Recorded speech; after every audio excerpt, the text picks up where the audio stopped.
There are 3 easy steps in creating your resume link. Let me show you how. Step 1. Register.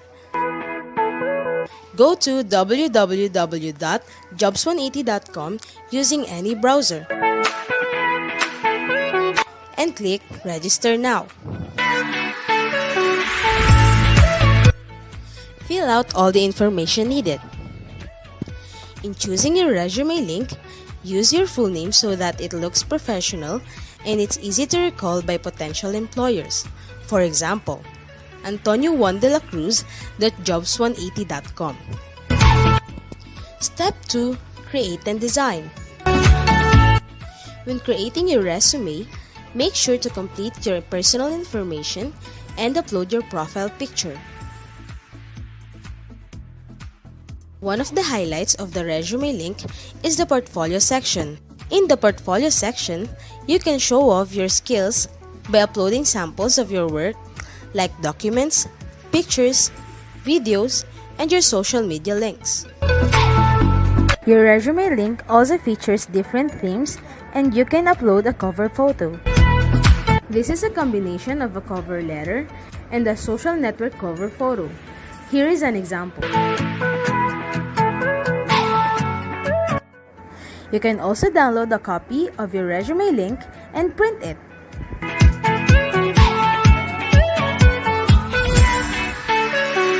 Step 3. Apply for a job. There are many ways to apply with your resume link. First is browsing the job recommendations in your Jobs 180 dashboard. If you're qualified, click Submit Resume Link. So what are you waiting for? Dress up your next generation resume, stand out brightly among the competitive job seekers in the market, and win the heart of your future employers using Resume Link.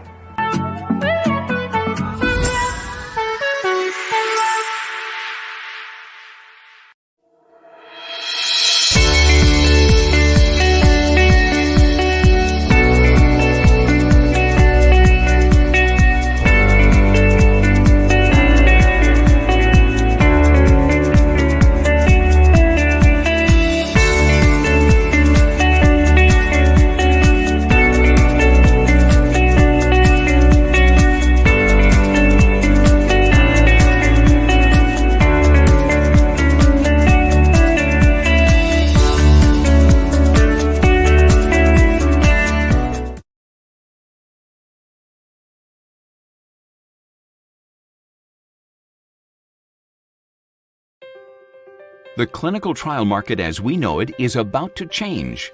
We're revolutionizing the current state aligned to disparate, slow, and often manual processes. Optum's vision is to transform the drug development process to one that is centered and grounded in real-world patient behavior and physician practice. Optum's ability to access this unique network and fold in the strongest data and analytics expertise will enable us to jointly bring life-saving drugs to the patients who need it most. Join us in this partnership to bring our shared vision for real-time, real-world healthcare research for real patients.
All right, so good afternoon, everybody. Welcome to Jobs180.com's Marketing Me Live at Central Mindanao University.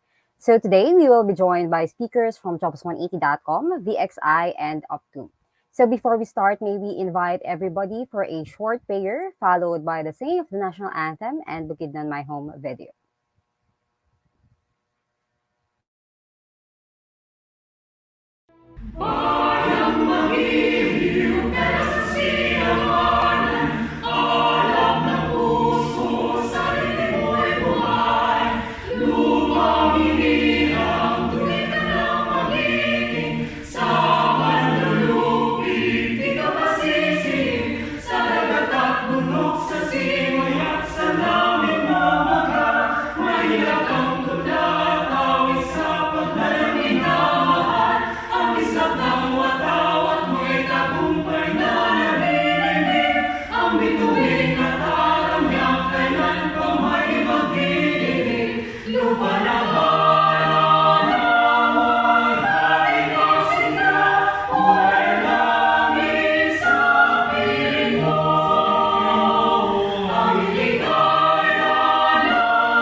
All right. Thank you, Tex. So, okay, welcome everybody. Ready na ba kayo? By the way, my name is Joyce from the Academic Linkages. I will be your today's host, and we are live, guys, via Facebook and YouTube.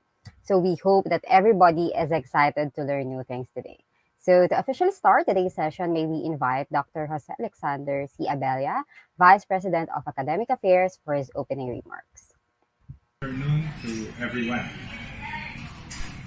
In behalf of the CMU administration, headed by our university president, Dr. Jesus Antonio G. Dereje, allow me to welcome all the participants, resource speakers, and organizers of this activity, Marketing Me Live webinar.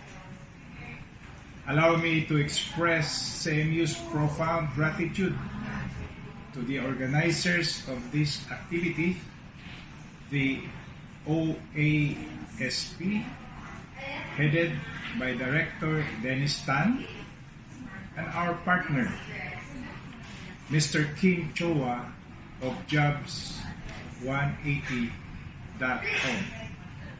Indeed, this is a great opportunity for CMU students, especially the graduating students, to market themselves and start a career in areas of their specializations.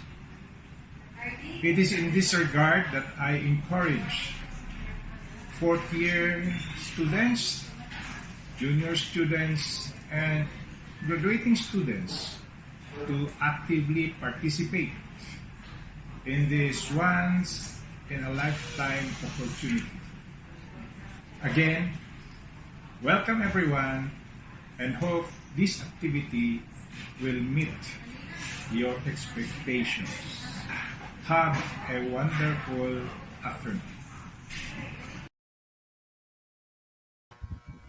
Thank you so much, Dr. Alex Abella. And to give us some inspirational message, may I invite Dr. Antonio G. Dereje, University President. My greetings to the Managing Director of Jobs180.com, our partner agency, Mr. Kim Chua.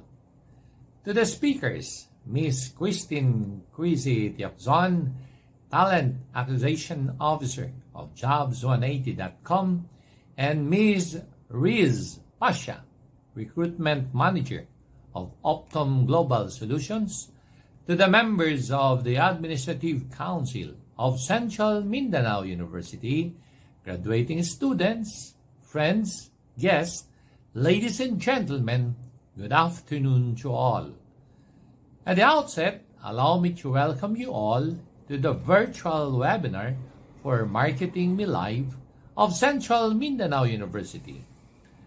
For our junior and senior students, which is facilitated by the Office of Admissions, Scholarships, and Placement.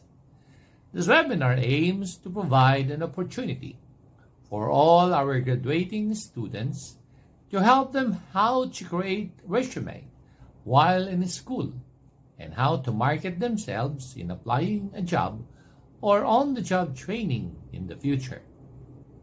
Central Mindanao University is a premier state institution of higher learning that has been consistent in pursuing excellence in instruction, research, extension, and production. Having provided the best academic experiences to our students, we must also provide them the opportunity to pursue professional career employment with our partner companies and entities, especially from the private sectors. This webinar is a preparation for the job hunting in the future. This is our way of showing our graduating students the path of opportunities in the midst of global challenges brought about by the COVID-19. Higher education institutions like Central Mindanao University must be in the forefront in facing these challenges.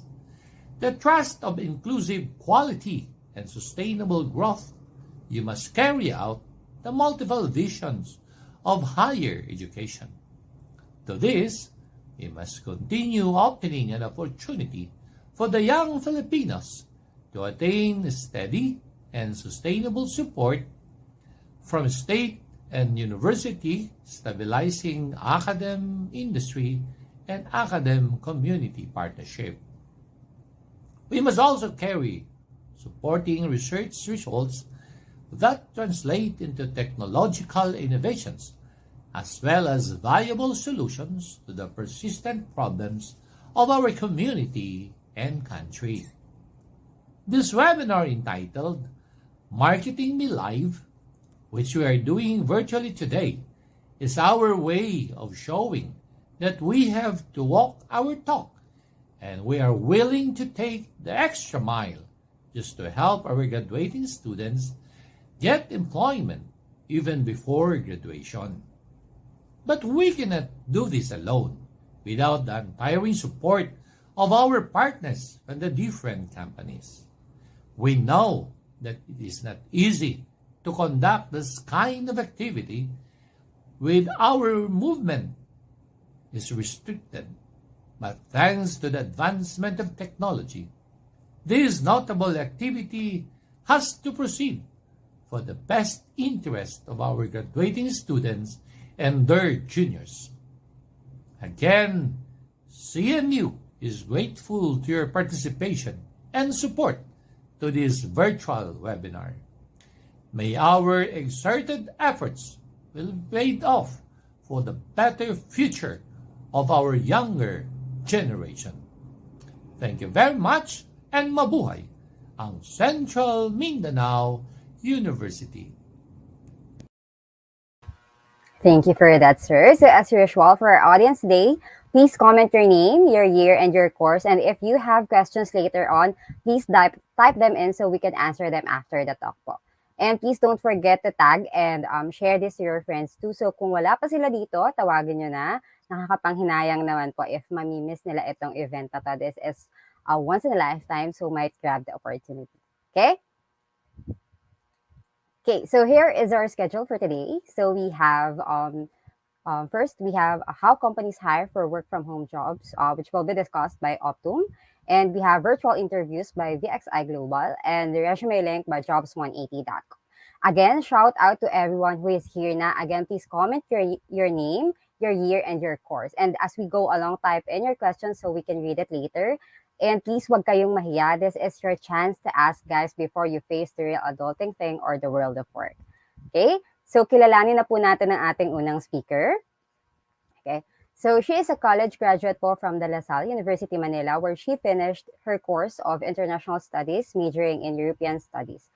She then started her first job in Citigroup Business Process Solutions back in 2010 as sourcing associate. So today, she is currently employed for more than 7 years with Optum Global Solutions as recruitment manager who handles specifically the campus and graduates program. Okay, so the recruitment manager of Optum Global Solutions, Ms. Reese Pasia.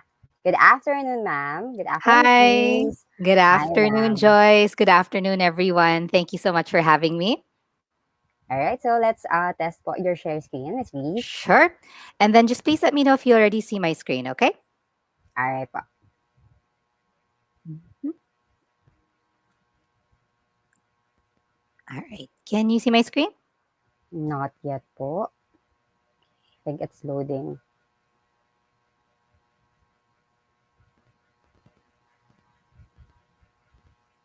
There. There. So, yeah. Okay, so your screen is up, Miss V. So if you're ready, I'll see you po after 20 minutes for the Q&A. Good luck po.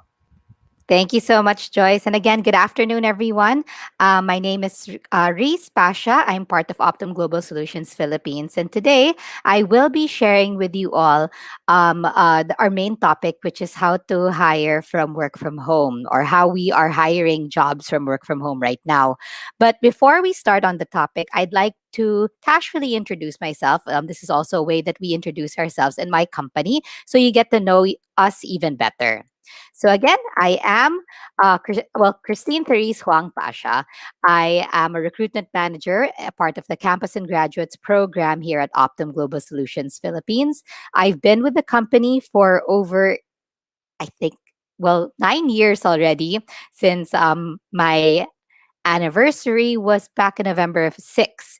And I seem to be, a lot of people say that I'm a very positive person. So I coined my own hashtag, which is positive Pasha, because it's always good to see the positive things in life. And when you're stressed or when you're worried about something, um, what I do is I just really think of be positive and also share this positivity with my team members. I also come from a family of five. I am the middle daughter of three sisters, and my youngest sister has Down syndrome. So when my sister was born, my parents wanted to know more information about Down syndrome. So they looked for other parents with children with Down syndrome and formed the Down Syndrome Association of the Philippines. So they are one of the co founders of the association, where they are able to share and also um, sorry about that. They're able to really educate new parents with children with Down syndrome on what, it's more of a support group. I've also been in a relationship with my husband for 12 years, and we have been married for 3 years, together in total for 12 years. So it's quite amazing. And for the people who don't believe in forever, meron naman. You just have to find the right one. And also a little more about me. I really do enjoy playing basketball.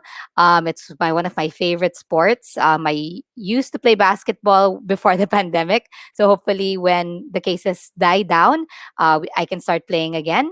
And I also do really enjoy listening and doing musical theater. I love being on stage and doing musicals specifically.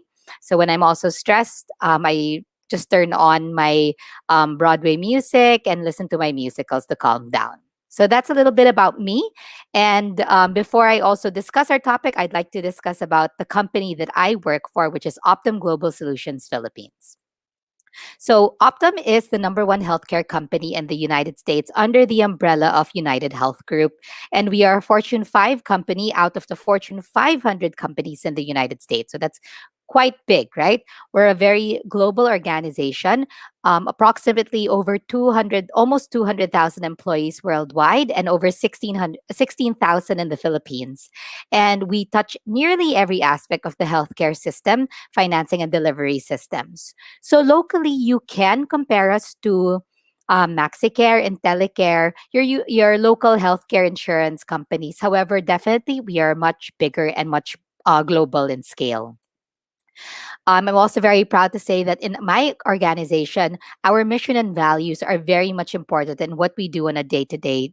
In our day to day jobs. So, our mission is to help people live healthier lives and to help make the health system work better for everyone. And I really could see that in every employee of the organization, that we really live through our mission and what we do daily. Our values also are equally important in our day to day work. And we believe that we cannot do our day to day work without the values that we have within the organization. So, our values should be integrity, compassion, relationships, innovation, and performance. And these values are all tied up together so that we can succeed as an organization. Now, also in Optum, I'm very proud to say that it's not just all about work, but we also do know how to have fun. So we do have engagement activities, as you can see in the pictures below. We have celebrated Sinulog in our Cebu site back in 2019. We were also able to celebrate Women's Month, where we were able to share stories of women within Optum. And also, of course, we were able to celebrate Pride Month back in June of 2019, where we were able to highlight stories of the LGBTQT community within Optum. So it's not only just work, but we also know how to have fun and engage with our employees, because our employees are our number one priority within the company. Now, where are we located in the Philippines? We have four major sites, which is in Taguig, Quezon City, Cebu, and also Alabang. So our first site would be in Taguig, where we have two buildings. It would be in McKinley Hill in Campus Avenue. And our second site would be in Cebu City in IT Park. Our third site would be in Quezon City and UP Techno Hub. And our fourth site would be in Alabang, where we have three buildings under the Northgate Cyber Zone area. So we are looking, of course, to having more sites in the Philippines. We are really looking to grow within the Philippines. We were supposed to add one more site back in 2020 in the Visayas region. However, of course, when the pandemic hit, we had to take a pause with our plans. But definitely, we are looking into sprouting more sites within the Philippines. Now, our four major business areas would be technology, customer service, clinical, and our shared service business. Technology and customer service are our growing businesses right now within the organization. Under technology, we have businesses under the analytics, automation, information security, data analytics, and data science. For customer service, this is not your typical customer service roles where you do order taking or you book flights for your customers. Definitely, our customer service positions would be medium to high complex roles where you will be handling and speaking to professionals such as doctors and nurses and even the secretaries of the doctors and to help really the patients of Optum. Now, we also, of course, since we are a healthcare organization, we do have clinical roles for our registered nurses in the United States, medical coders, and of course, our graduates of allied health courses. It's very important that we have these people on board Optum because they do help people within Optum as well. And lastly, we have our shared services or our leadership roles. And these are more of our back office roles, such as like my role, which is under talent acquisition, where we do hire the employees of the company. We also have roles under marketing, human capital, or human or employee engagement activities, and the finance department. Now, I also wanted to share with you how the company was able to respond to the pandemic. So, as we know, back in March of 2020, we were all very much nervous when the cases started to increase in the Philippines. And personally, I was very nervous because I didn't know what was going to happen. Are we still going to the office? Are we still going to have our jobs? So, there was a lot of worry. That my office mates and I were feeling. But I'm very proud to say that in Optum, our business leaders worked very quickly and in putting up our business continuity plans and health safety protocols. So back in 2020, we were all sent home. I think that was in March 13. But the next day, our business leaders already had safety protocols in place, and 90% of our non-clinical workforce was transitioned to a work from home status while employing and paying full wages for the entire workforce. We also had, of course, the safety protocols in place so that we were all safe. Of course, the priority of Optum is the employees. But since we also wanted to continue hiring and, of course, supporting the growth of the organization, we also shifted to a virtual hiring process to protect not just the employees, but also the candidates who are applying to the company.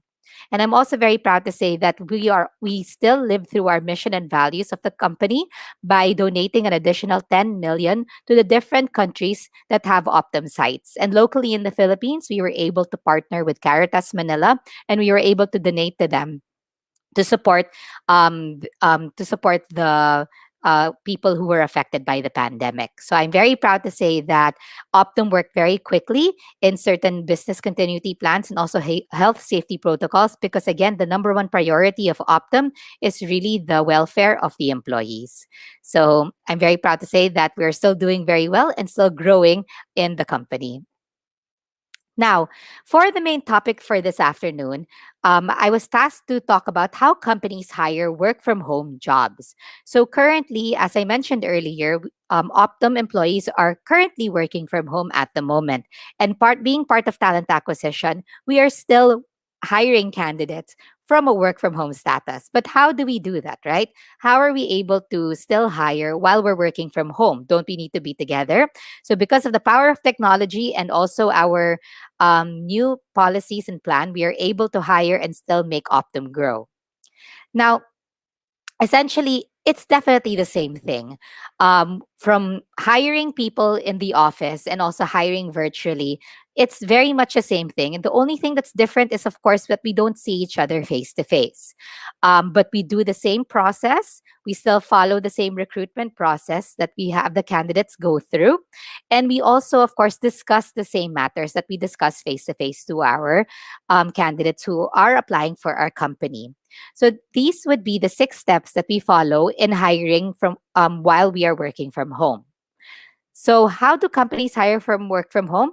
Definitely, it's looking for a candidate. So that's where we start. We are growing as a organization and we want to hire more people. So where do we look? We mainly look for, of course, under our employee referrals. So these are our candidates who are referred by our employees, which we definitely trust. Because why would the employee refer a candidate if they knew that they were not good, right? So, employee referral is a place where we look for to hire candidates. We also, of course, join virtual events or virtual career fairs like this. We join webinars and also virtual career fairs. So, it's similar to job fairs like you see in the malls or in schools. However, of course, it's all virtual. Thank God for different platforms like Jobs 180 who hold certain virtual career fairs that we are able to still um, hire people from virtual career fairs. And last, we do have online sites, specifically like Jobs 180, where we have the students apply to their website. We also, of course, have different job portals and social media where we can also look for candidates who are looking for jobs. So those would be just examples of where we look for candidates. Now, number two would really be your initial interview. So let's say we already found someone online that we want to interview. So we contact the candidate, we review your resume, and then we discuss and have an initial interview with you. So this would be a conversation that you're going to have where you will be sharing your basic information to the recruiter. What are these basic informations? Of course, your personal information, so that the recruiter knows how to reach you. Second would be your work experience. So it could be your work experience, your internship, or if you were a working student, you can share that as well. Trainings and seminars attended, you can share that as well, no problem. And lastly, of course, your educational background so that we know if you are qualified for specific positions that we have within the company. Also, of course, during the initial interview, there will be a part where they will ask you behavioral or situational questions. So, an example of a behavioral or situational question would be: could you tell me about the time where you were able to handle stress? So, that's a situational question. Now, how do you answer that? You just have to share with them a situation wherein you were stressed at that time. So, you can share the situation. Why were you stressed? How were you able to deal with the stress? And then what was the result of it? That's the best way to answer a situational question. It's really based on your experiences. And lastly, they also will share or they will ask you about your work from home capabilities. Since there are work from home jobs available, of course, you have to be work from home ready. So you have to have, of course, the right internet speed. Usually, companies look for 25 Mbps for certain positions. You also have to have that communication capability. Do you have a mic that is working, or is your mic in your laptop loud enough so that it can you can really be heard? And lastly, of course, your tools and hardware. Is your laptop working? If you don't have a laptop, do you have a tablet that is running or a phone that would also be running so that you can continue working? But of course, some companies also would share or give you already the tools that you would need. So you don't have to worry in purchasing a laptop. Similar to what with Optum, we give the employee all the needed hardware and equipment they would need to work from home. Now, the third step would be assessment. So, after your interview and you've passed your initial interview, be going through different assessments. Usually, in companies, you'll be going through a communication or language assessment. So, this would be specific skill aptitude, where we will be kind of understanding how your grasp of the English language. And so we'll be having conversations with you, maybe asking you what are your hobbies or what you enjoy doing. So those questions also, we ask those so that you can express yourself very clearly. So it's very important as you have proper grammar, that you're using the right pronouns and also, of course, adjectives during your conversations, and also your past, present, and future tenses. Make sure that is correct during these conversations. So it's very important that you understand that the assessments is for us to really understand if you are capable and have a good hold of the English language, which is very much important when you are applying for a job. Now, the fourth step would be your final interview. So it's very much important to understand during this time in the final interview, since you were already interviewed by the recruiter, in the final interview, what the domain or final interviewer is looking for would mainly be how you are in certain situations. So this is where situational and behavioral questions will be asked even more. So it's very important to, again, share your past experiences because it would really predict how you would be in the company. So remember, it's very important that you share certain experiences that you have had in the past. It's also important that you share what you can contribute to the organization, because during the final interview, that's what the final interviewer will be looking for. How well do you know the company that you're applying for? How well do you know the position that you're applying for? So again, it's very important to do your research before having going through your final interviews. So it's very important that you understand the position you're applying for and also the company you're applying for. Do your values as well as also the culture align with your values and culture? So that's also a very important thing to think about while applying for a job. So again, final interview would also be an important step to working from home. And lastly, when you pass your final interview, you will be going through the job offer. So this is when the recruiter will be extending the job offer or your contract. So this would be the time where you have to make sure that you read your contract very well. It's also important that after you read your contract, it's very important that you ask questions. Do you have questions regarding the contract? How about the salary? How about the benefits of the company? So these are conversations that you want to bring up during this time. It's very important that you clarify everything because, again, this is a position or a job that you will be working for how many years, right? So you want to understand the benefits that you'll be getting, the salary, even, of course, the position that you're applying for. You want to know even more what certain tasks you'll be doing. So ask these questions during the job offer stage or when you are extended your contract. Now, it's also important to understand the requirements or your pre-onboarding requirements that you would need to submit. So, yes, you've already read your contract, you've asked all your questions. Now it's for you to now it's time for you to submit all the requirements that is needed. So, make sure that you have, of course, these requirements ready. Proof of SSS, pag-ibig, PhilHealth, and TIN.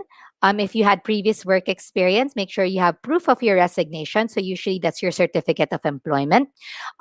Also, a very important thing to have is proof of your highest level of education. So that would be your transcript of records or your diploma. And lastly, it's proof of residence, especially from work from home positions, because since, again, like I mentioned earlier, Optum will be sending you hardware. It's important that you have proof of residence so we know where to send the hardware. And we also know where you live in case of emergencies. So it's very much important that you submit these requirements before you are onboarded to our company. Now, that would be the 6 steps that is needed, and it's very much important that you treat the virtual interview like how you would treat a face-to-face interview. I know there's a big difference that you're not seeing your interviewer face-to-face, but make sure that you still, of course, are very much well prepared for your interview. One, that you've done your proper research. Two, that you're properly dressed. I know that it's just a screen or you're just being seen on camera, but again, it's very important that you are still properly dressed for your interview. And third, that you have the right positive and authentic attitude when going through your interviews. So to end my topic, I'd like to leave you with my favorite quote within the company, which is, "What makes you special can inspire your life's best work." So it's very good. It's very important to be your authentic self while living your life's best work. So again, I'd like to also share with you that currently Optum is hiring. So if you would like to look into more of our opportunities, such as the health advocate roles under the customer service roles and also the allied health graduate positions, please do visit our website at work@optum.com or you can always check out our career page at jobs180.com/optum. So if you have any other questions, and if you'd like to just reach out through email, you can always email me at christine.pasha@optum.com. So thank you so much, everyone. I hope you learned a thing or two from me this afternoon. And take care and God bless. Thank you so much. All right. So thank you so much, Miss Reese. Ayan. So guys, the table's now open for questions. So you may ask Miss Reese. So lahat ng questions na yan. Okay, huwag kayong mahiya. So this is your chance. Hello, CMU. Hello, good afternoon. So iba't ibang courses ang meron tayo today, Miss Reese. So habang hihintay po tayo ng question from the audience, and since halos work from home po ang offer na jobs today, so may question ako here. So, what are the things po to expect when it comes to the job search during this pandemic? I think there's really, like I mentioned earlier, there's really no difference in what to expect. What's important is that you are ready to have your interviews virtually. I know that we're not yet able to interview face to face, or job hunting is a bit different from joining job fairs face to face and everything, but you have to just really adjust with the changes. You have to make sure that you're able to understand the different processes now of the different companies that you're applying for. So make sure that you are open to these changes and that you are still prepared to look for a job. If that's your main goal in looking for a job, then nothing's going to stop you. You can still look for your positions online, and you can, again, all companies are capable of interviewing you online. So there's nothing to worry about. Just be prepared and do your research about the company and the position you're applying for. All right. Thank you so much, Miss Reese. And of course, for fresh grads, first time nila ma-interview, or first time magkaroon ng rejection, if ever. So what would be your advice po about or tips po on rejection? So kasi some applicants do not have a good coping mechanism po eh. So ito yung mga takot ma-reject. So here are some cope up. Ayan. So tips lang po. Of course. And that's really part of going through interviews. Think of it as, when you are rejected, don't think of it as it's the end of the world and I'm never going to get a job, right? Usually that's the mindset of people who apply for positions. But again, take interviews as practice. You can look for positions, and or you can even practice with your office mates, with your classmates, and understand how you are during an interview. You can even record yourself while practicing your interviews. So, again, if you are rejected, don't take it personally. Take it as a sign that that position wasn't meant for you, or that company wasn't meant for you. Because I know that everyone has a specific position in a company that's meant for that person. So when you are rejected, take it as, oh, that was just a practice. That was a practice for the position or the company that I meant to be part of. So that shouldn't stop you. Actually, keep your chin up and continue to practice and look and still continue the search for that right position and that right company that will take you. So again, don't take rejection too personally. Again, it's part of life. People get rejected. I got rejected several times before landing a job. So it's just a matter of your mindset, that you take it one day at a time, and eventually you'll find that right position and right company for you. All right. Thank you so much, Ms. Reese. So we have questions from the audience. So from John Michael Intong. So the question is, do you still look into the personal character in the interview? That's a great question, Michael. So, of course, when you meet someone, and even not just in an interview, when you meet someone, you'll always have first impressions of someone, right? I think that's also where personality comes in. So, I mean, there will always be a little bit, of course, of that sense on how people would gauge your interview. Your personality will still have to shine, right? So it's very important to still be at your best. Again, what I mentioned earlier, it's always be your authentic self. Be yourself. Don't pretend to be someone, because that will really show during an interview if we know that you're lying or if you're not being true to yourself. So again, make your personality shine, and make sure that you're just able to really know what you're talking about. So again, personality is very important during an interview. So for me, just be true to yourself and you'll be fine. All right. Thank you so much, Miss Reese. So I hope na answer ni Miss Reese yan, John Michael. Next po, we have question again from Beatrice Perez. So what's the biggest challenge po while working from home? And how do you cope with it po? Cope up with it po? Right. Personally, honestly, work from home has, of course, its benefits, but really my biggest challenge from working from home, this is me personally, is right internet connection. And I think that's what most of us really feel living in the Philippines, right? So it's mainly the internet connection, especially when I'm going through webinars or meetings, and then I just get cut or it gets choppy. So it gets really frustrating. But how I cope with it is, I just have to understand and accept the situation that that's my internet connection, but at least I have internet connection, right? That I'm able to work from home, that even if it gets unstable sometimes, even if it disappears for 1 hour, it at the end I will still have the internet connection. So these are certain this is a tip that I can share with you guys when you have challenges working from home. It's really not a challenge if you think about it, because the fact that you are able to work from home is already a blessing, because you don't have to go outside. You don't have to interact face to face with people, exposing yourself to, maybe dangers of COVID. So be proud and be already grateful that you are working from home, and that, these certain minor bumps like internet connection or like brownout sometimes, maybe you lose electricity. These are just little bumps. But again, at the end of it all, be very grateful that you're able to work from home. Thank you so much, Miss Reese. So I couldn't agree more with the intermittent internet connection. Just Right? now lang before we start po, naglag ako. So, ayan. So, nakaka-frustrate pero the show must go on. Okay, so next po, we have question from Miss Sunny. I hope na pronounce ko ng right yung name. Since we are still students and do not have important documents yet, such as SSS and everything, what alternative documents can we give instead?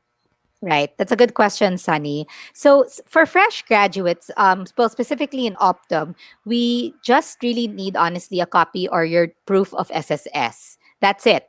And also your proof that you are a college graduate. So don't worry, companies will be giving you options on what you can submit. And then eventually you can submit the rest of the documents or requirements after. So that's why it's important when you're reading the contract, you ask already certain questions like these, so that you already know what certain documents that you need to submit and what can follow. Alright, thank you so much po. Lalo na po ngayon ang hihirap kumuha ng Correct. valid IDs. Tapos wala ka pang valid IDs po sa Correct. Philippines. Bago ka kumuha ng valid IDs, kailangan may valid ID ka muna. Ayan, saya po. Next po. So, is physical appearance do matter in finding a job? That's a good question. Currently, though, is it Kyle? I think it's physical appearance in finding a job right now. I don't think there's really much of an importance of it. What's important really is having you go through the interview. So may it be face to face, may it be virtual. It's the same thing. It's you will at the end of it all, it's the conversation that you're gonna have. It's how you represent yourself during the interview that's going to count the most. But just a tip, of course, doing virtual interviews, it's better if you have your cameras on, so at least the interviewer can also see you. It counts. There's a big factor that having face to face or seeing the person you're speaking to on camera, it's important. So you still have to have that connection during your virtual interviews. So I hope that I answered your question. But yes, it's important that physical appearance still applies. Alright, thank you, ma'am. And of course, kung hindi ka naman nag-a-apply as model, 'di ba, or agent sa casino, dealer, ayan. So, I think hindi naman important yung physical appearance. Next po, good afternoon, ma'am. Does expected competencies po from the employee in new normal is the same or it has consideration because of pandemic? Does the expected competencies from the employee in new normal is the same or it has consideration because of pandemic? Certain competencies are still, very much important. But because of the pandemic, I think what that you're asking is more of really, is this like certain skills? Is that what you're asking? I believe. So if you have certain skills that is needed for a position, yes, it's still very much important even with the pandemic. Um, like especially during this time where we are still hiring, we still treat it as if there's no pandemic at all. It's just again our setting is very different. It's virtual already. So, but again, interviews, certain skills and qualifications are still very much important, and we still do follow that in hiring for our jobs. I hope I was able to answer that question. Ayan, so thank you, ma'am. So, I think meron pa po last po, how important is experience in applying for work? Work experience, if that's what you're asking, it's not that important. I If think you don't have any work experience, if you are a fresh graduate, there's no problem there. There are so many positions for fresh graduates or positions that don't require work experience because most companies like Optum, we love hiring fresh graduates because we are the ones able to mold your skills, may it be your hard skills or essential skills within the company. So that's actually the most exciting part in hiring a fresh graduate because you're so eager to learn so much new things and you're easily trainable. So that's why we love hiring fresh graduates because they're the ones that would like to learn the most and are most eager to learn and develop. So again, there's no worries if you don't have any work experience. All right. So next, ma'am, I think last question po. Will there still be training programs for new hires when it's work from home? Yes, Brittany. There will still be, of course, training programs. Like for example, specifically in Optum, once you are hired within our company, you will be going through the new employee orientation. So even that, usually we have that on a 3-day program before when it was face to face. But since we have moved to a virtual setting now, the new employee orientation is just one full day, but it's online. So still treat it though very professionally because we do still check attendance. So take it as if you are like really working inside the office but in a virtual setting. And also the good thing about Optum is that once you are an employee, we have different training programs and also developmental programs that you can join for all Optum employees. All right. Thank you so much, Ms. Reese. So I think that's it po for today's session. So maraming salamat po. But before you proceed backstage, Ms. Reese, we have a certificate po from CMU. Thank you. Ayan. So let me read what's written on it. So the Central Mindanao University Office of Admission, Scholarships and Placement award the certificate of recognition to Ms. Reese, Pasia, and grateful acknowledgement and sincere appreciation for the invaluable service rendered as resource person during the webinar entitled Marketing Me Live via Zoom or StreamYard on the topic hiring for work from home jobs. Given this, so this should be corrected, 16th day po of November 2021 at Central Mindanao University, Suan, Bukidnon, Philippines, signed by Dr. Dennis A. Tan, Vice President Jose Alexander Abella, and University President Dr. Jesus Antonio De Viche.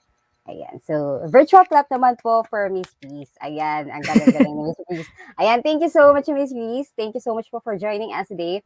So, to know more about Optum po, you may visit their career portal, jobs180.com/Optum.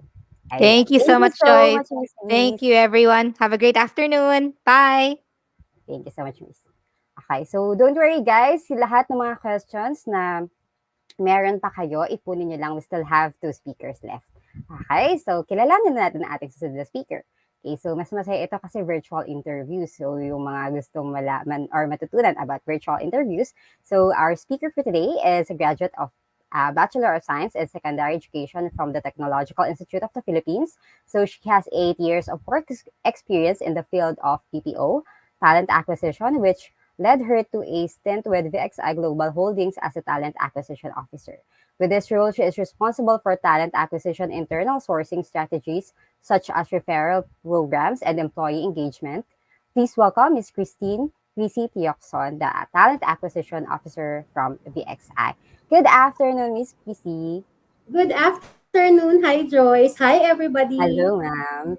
Ayan, ma'am, let's test for your share screen. All right.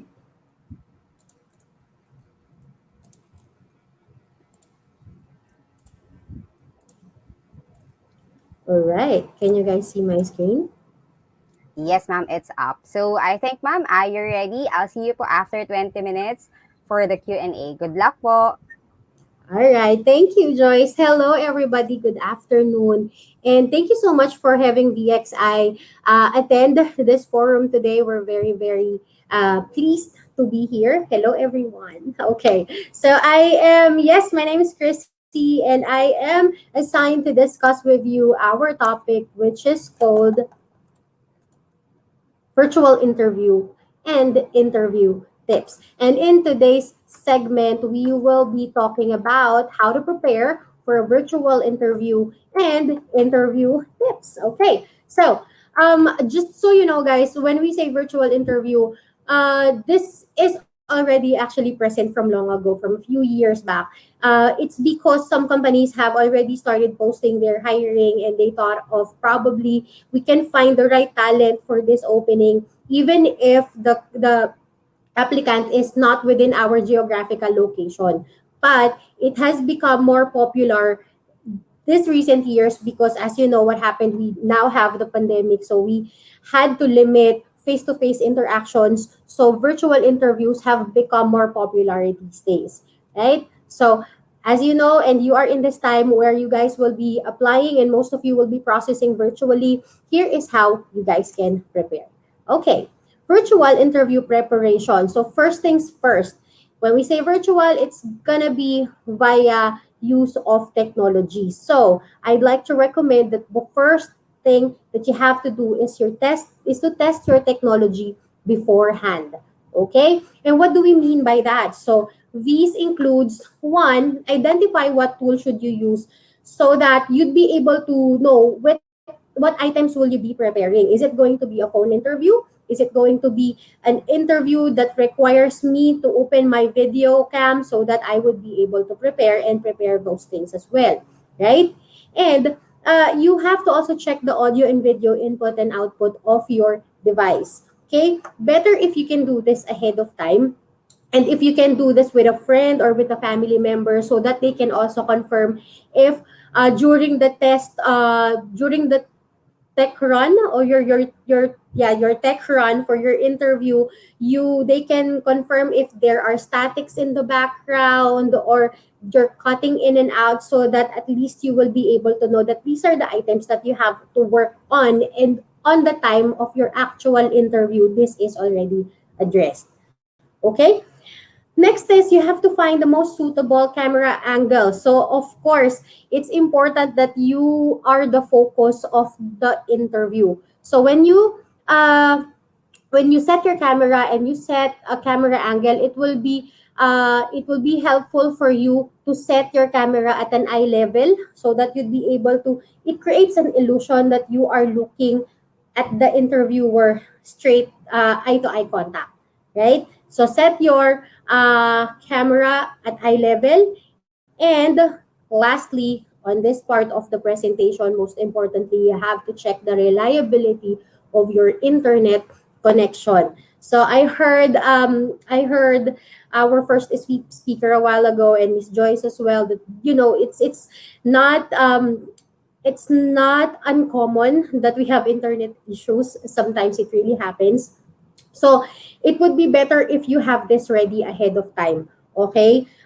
Make sure that when you practice for your virtual interview, at least try to remove some device that are connected with your Wi-Fi connection, because like in our place, in our home, we have a Wi-Fi subscription, and there are multiple devices and multiple people that are connected to the internet. So sometimes when we all use the internet all together at the same time, sometimes jam happens. So I think it's important that you also tell them ahead of time that you guys are going to be having a virtual interview, and that you have an important need of the internet connection from this time to this time, so that they can also give way. And that way that you'll be able to ensure that when you have the interview, you will be spared from, checking, can you hear me? Nakikita mo ba ako? Diba? So things like that. So it would be better if these are prepared on time, okay? Or ahead of time. So first is test your technology. Okay, so say for example, your technology is already prepared. Now, of course, we have to prepare you. So, what should you wear during your virtual interview? So, of course, I will always advise you that you wear professional attire. If you're not sure, you can always research the company's culture and dress code. And if you're still not sure, then it's always safe to go for smart casual, okay, or something with the collar so that it's still presentable.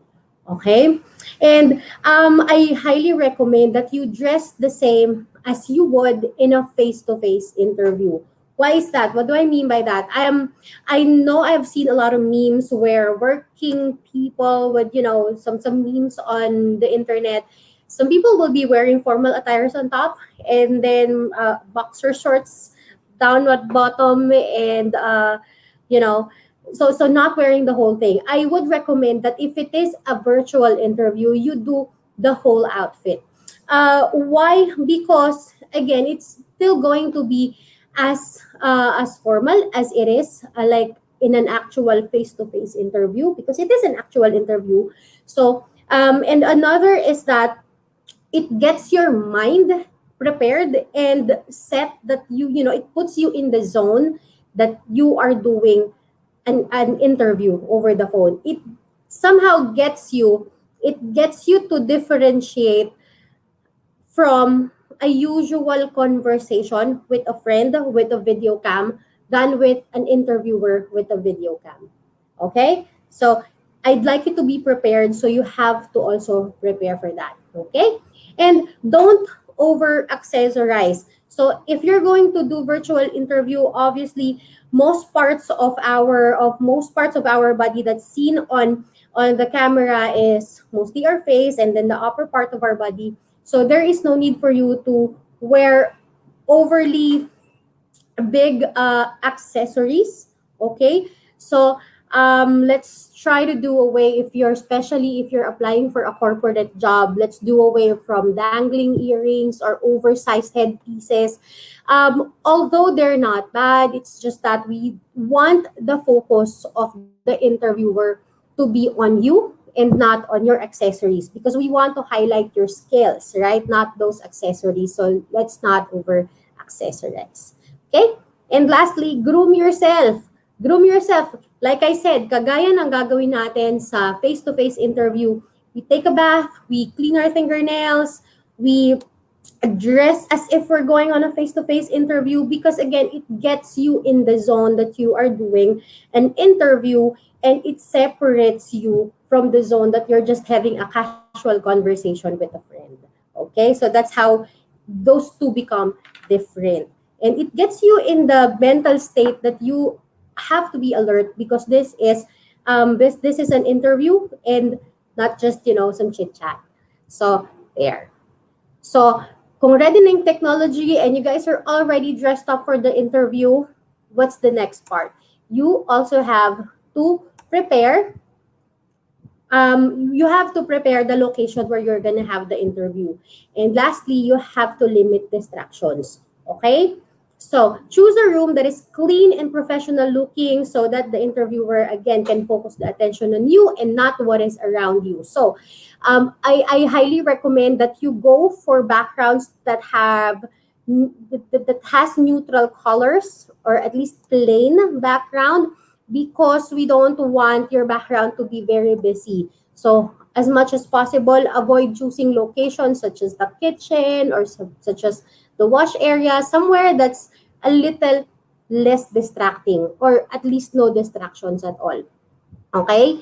Um, when it comes to the background, it's better to go for plain backgrounds or neutral colors. Let's try to do away from striking colors and patterned, like heavily patterned backgrounds that are more that that would not support how your image on the camera is showing.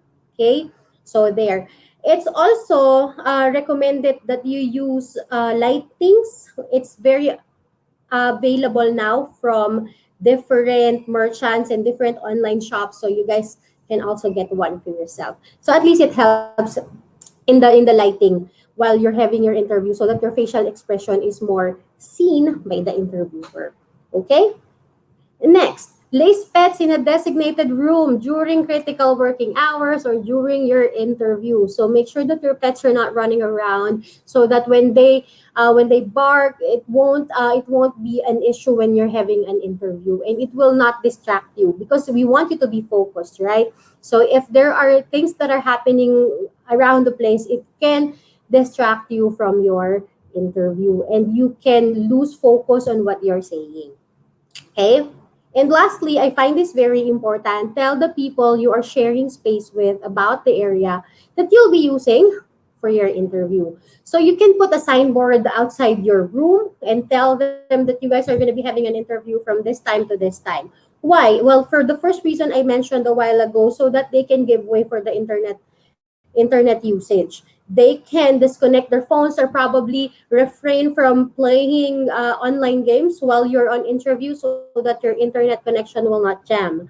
Second is, it will also hinder or will at least lessen the chances of someone coming into your room and talking to you and then finding out that you are in interview, and you guys will be both surprised. Okay, so at least they know that, okay, from this time to this time he's not available. I'm gonna ask him later when he's done. Right?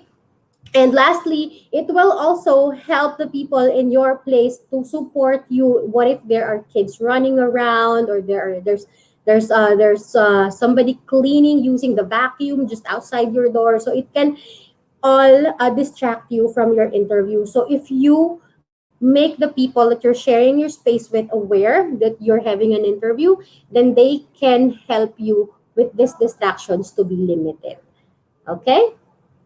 So those are the three things that you have to prepare when you are going to a virtual interview: your technology, how you will dress, and the location where you're going to have your interview. Okay?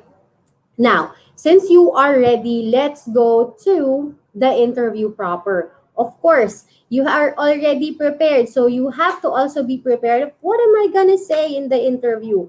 Okay? So I cannot put all the questions that can be asked in the interview, but I have noted the top three that are always asked during interview. Okay? But before we go to that, again, I'd like to give you this reminder. One important key to success is self-confidence. And an important key to self-confidence is preparation. Okay? So we have to prepare. This is the whole essence of the presentation. Okay? Um, Now, let's talk about how will you prepare in terms of answering interview questions. So, plan your answers for commonly asked interview questions.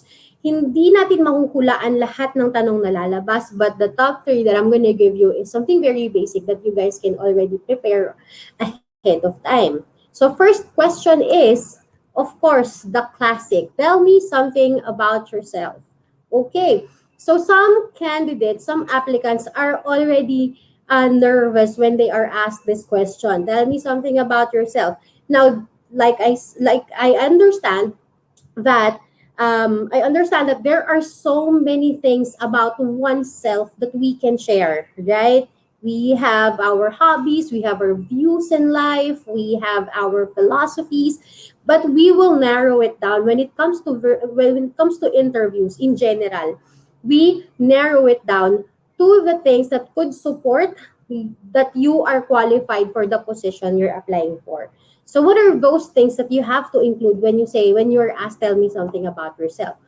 One, your educational and professional background. Do you have a work experience related to this job, or do you have were you able to study that's related to this job? Something like that. So it has to be included. Next is, do you have achievements during the course of your education or previous work? Okay, so there achievements that could contribute to this opening when you get hired, that you can contribute to the company. So what are those? And how is your experience taught you to become qualified for the role that you're applying for? So for example, in VXI Global, we are actually a call center company. We are a BPO company. So we ask people if we commonly look for their working experience, or if they have, your educational and background, professional background, and ask them how can this be related to the customer service industry. Are there experiences or learnings or seminars that you have attended that could contribute to your knowledge to the job that you are applying for? So when you are asked, tell me something about yourself, you can narrow it down to these details. Okay?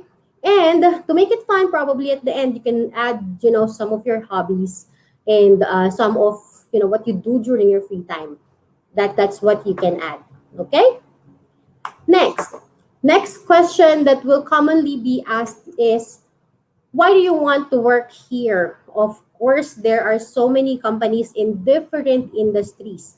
There are so many industries that you can work in. And under those industries, there are so many companies that you can choose from. Okay? So, why would you want to work in the company? The reason why you're asked this question is because the interviewer would like to know, how can you help the company succeed?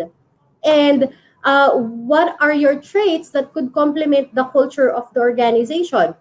And what successes in the past have you had? Can you potentially repeat in the organization you are applying in? Okay, so some answers that are recently heard will be, I heard recently, for example, some candidates would like to apply in a BPO because the BPO is a very diverse, the diversity in the BPO industry is very good.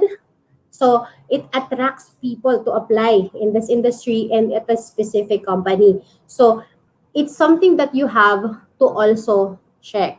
Why do you want to work in that specific company you're applying for? This also showcases how much you have researched the company. Okay? So hindi po pwede, or it's not a very good answer to say because you're hiring, so I am applying here. Okay, because of course, even if we have positions to fill, we would like to get the right talent to fill those positions, and that is your opportunity to sell those talents when you are asked, why do you want to work here? Okay, and lastly, most commonly asked question is, why should we hire you? Okay, sometimes this question goes at the end part of the interview.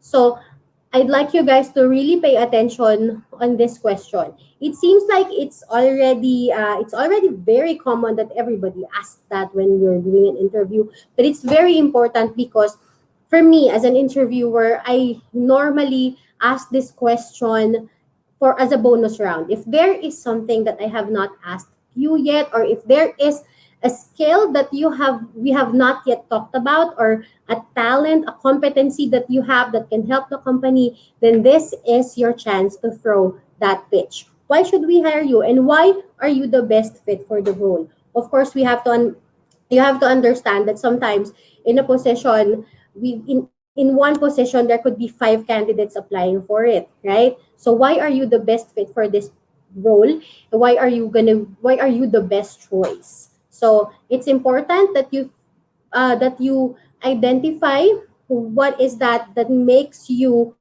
the most hireable amongst the other candidates. Okay, these are the 3 most common questions that you will encounter, especially in the BPO industry if you are interested to apply. It will also be helpful for you to check what industry are you applying for, what the company is what companies are you applying for, what benefits do they offer, what trainings and growth opportunities do they give you, so that when you are asked these questions, you guys are ready. Okay. And of course, while answering questions, let's talk about your body language while this is all happening. So, in general, it applies both in face to face and virtual interviews. You have to, of course, focus on your posture. Okay, not too stiff, but not too lax that you are already slouching. Okay, be aware of your facial expressions. Even if you're doing virtual interviews, it's still we especially when the webcams are on, we can see if there's hesitation on your faces. So be aware of your facial expressions, and let's try to, if you can practice ahead of time, that's also helpful so that you are not going to be conscious during the interview. Make eye contact. Okay, whether be it a face-to-face interview or virtual interview, it's always a good manner to talk to a person with eye contact. And lastly, mind your tone and voice pitch. So when we say mind your tone, um, you have to be sensitive on how you're sounding. If you're trying to sell your skill, you have to sound sure, right? And you have to sound sure and not sound like you're asking. I am very good at computer. So, that's a sample. I am very good at navigating the computer. So you are selling yourself, yet your tone is suggesting otherwise. So it has to go together. And voice pitch, okay? It's also very important that you use the right pitch, not too yelling. You're not sounding aggressive, you're not sounding overly shy, just right for a casual conversation that's via interview. Okay? But you have to pay extra attention when you are doing virtual interviews. So you have to sit up straight and ensure that your camera is properly positioned to your face and in the middle of the screen. Okay, so right now, we cannot do handshakes, but if you are seated properly during an interview, then it is still equivalent to a good handshake.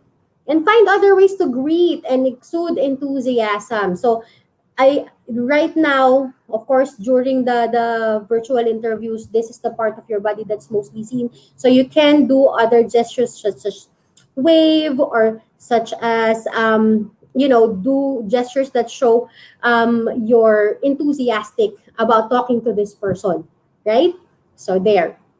So I hope that I was able to share with you a lot of tips for you to be ready for your next interview. Again, just want to leave you this. And as a reminder, this is actually the same quote from a while ago.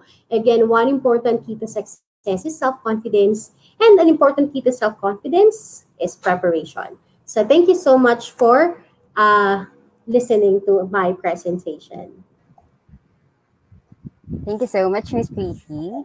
Maraming salamat po. Alright, guys. So, ayan. So, pwede na mag-ask ng questions for Miss Crissy, and I'm sure maraming curious.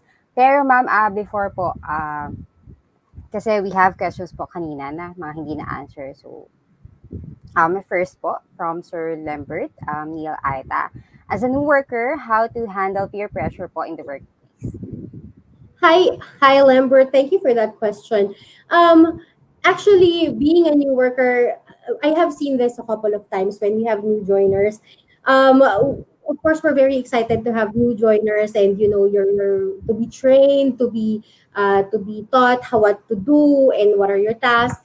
And when we say peer pressure, although in a way right now I'm not quite sure with what you mean with peer pressure, but normally, because right now the times have changed. Before, during the times when there was no lockdowns yet, or there were no lockdowns yet, after work we could go hang out somewhere, and hang out and talk about stuff other than work. But right now, during this time after work, you have to head home, take a bath, get sanitized, and just stay home because there are no places that we can hang out after work. And most companies right now do not encourage hanging out after work. But when we say, but in terms of hanging out together, I guess um, it is quite different, like how you have it had it in school than at the workplace. Because normally at the workplace, when you're a new worker, everybody's willing to help you out and teach you about the ins and outs of what you're supposed to do, and they're there to help you to make sure that you learn and achieve the team's goals. So I think it's something that you don't have to really worry about when you join a company. All right, thank you, Ms. Crissy. So next po, when face-to-face is resumed, do the recently hired workers from afar, like as Mindanaoans, need to travel to the offices in Luzon or Visayas, or will maintain online job in their homes? That's a good question too. Thank you, Vaughn. Well, it depends on what you have agreed on, because uh, well, it's always protocol that when you apply for a job, the job that you are applying for already have noted its conditions. There are working conditions set at the onset of your application, that you are on a temporary work from home setup, and with the time that the when pandemic is lifted, then you guys can go to work. You guys should be reporting at this office. So if you guys said yes to that, then yes, the answer to that is yes. But if you have applied for a full-time work from home position, then there is no need for you to be transferring to other sites. But it depends on what the company and what you guys have agreed on at the time when you signed the job offer. All right, thank you, ma'am. Next po, does every Optum or VXI company already undergo gender bias programs and implemented it to its organization? Let me read that again. Already undergo gender bias programs. I cannot really relate to this because we don't have bias in VXI. Everybody's welcome, of course, as long as you're qualified and you can do the job. It doesn't matter what you wear and what you believe in, you are welcome. And we're very, very proud about it. So I'm sorry, I cannot relate to this one because VXI is welcoming of everybody. All right, thank you, ma'am. So next po, good afternoon. Is it true that some of the requirements like police clearance, NBI, etc., for the first-time job seekers are free? I To be honest, I'm not on that part of the process where I am part of the process where we find talents and we find, we do the right selection for these talents. At the part where you have to submit the requirements, I'm not very sure how much are you gonna pay and how long are you gonna get these requirements. But I think it's always better to reach out to your POCs for compliance, or your hiring POCs, so that they can validate this better. Or we are very fortunate because right now we have access to information about the government updates regarding this, so we can visit their online online websites. So to answer lang din, ma'am, yes, it's free. So for the first time job, there is a first time job seeker act po na for first timer po or for fresh grad po, all government po IDs How wonderful. or requirements po are free. Yes, yes, Wonderful. Perfect. yes po. And next po, what if somebody is qualified po but not that competitive? Thank you po. Okay. When you are actually attending the interviews, we are checking your qualifications. Being competitive is something that you develop while you are in the team, so it's something that we can help you out with. All right, thank you, ma'am. Ang ganda, no? Parang we're doing fast talk. Parang boy abunda fast talk kasi galing ng CMU, we have lots of questions. So next, ma'am. Ayan, so marami pa, ma'am, na naka-line up. So hello, ma'am. We often hear the phrase, in the real world, personality matters more than grades or academic standing. Is it true? I like that question. Abigail, thank you for giving me the opportunity to answer this question. I don't mean to boast, but when I was a student, I have very good grades in English. So it's an example. I have very good grades in English. I don't mean to boast, but when I went out and went to my job interviews, although I have the best grades and my parents are proud of it, when I went to interviews, I got shocked because, well, I got nervous. The people that I'm talking to are different. They're not my teachers and not my classmates. So there is a part of me being confident that I have good grades, and I started to see that it's a different experience out there, especially with the different setting, different kinds of people. Not that good grades don't matter. It matters because grades measure how well you are at this specific competency, and it can help you through with your career. But it's also important to understand that once you go out, it does not solely your success um does not solely depend on your grades. It's also important that you know how to treat your colleagues well, that you are respectful with others, you observe company policies, you follow rules, things like that. And I don't think that it's not important to have good grades. It's important, but it's also important to add other things that will drive you to success. All right. Thank you, Miss Crissy. Next po. Ayan. So, sige tayo, ma'am, no? So, good afternoon, ma'am. In job applications, surely there is a competition between applicants who are different in various aspects. So, what qualities do you give the biggest weight in choosing the applicant to hire? Oh, we give the biggest weight to your trainability and adaptability. Setting it at with the assumptions that you guys are all equal in terms of qualities, in terms of competencies, so we put weight on your trainability and your ability to adapt and to join the company, because we can probably get somebody who's already very good, but during training would not listen to the trainers, would do what he or she just wants to do. So that's something that we also look at. Ayan. So, dyan yun na magagamit yung pagiging flexible at saka trainable niya. Yes, Ayan. So, next, correct. ma'am. Next, ma'am. During a virtual interview, do employers make considerations towards the employees when on the latter side? Power interruptions or sudden loss of internet connectivity occurs, resulting to technical problems. Yes, definitely. We have several cases that, for example, we would call the candidate. This is talking from true life experience. We have some candidates that we have already scheduled for interview, but during the time that we're calling them, their number is either cannot be reached, or their number is cannot be is unattended.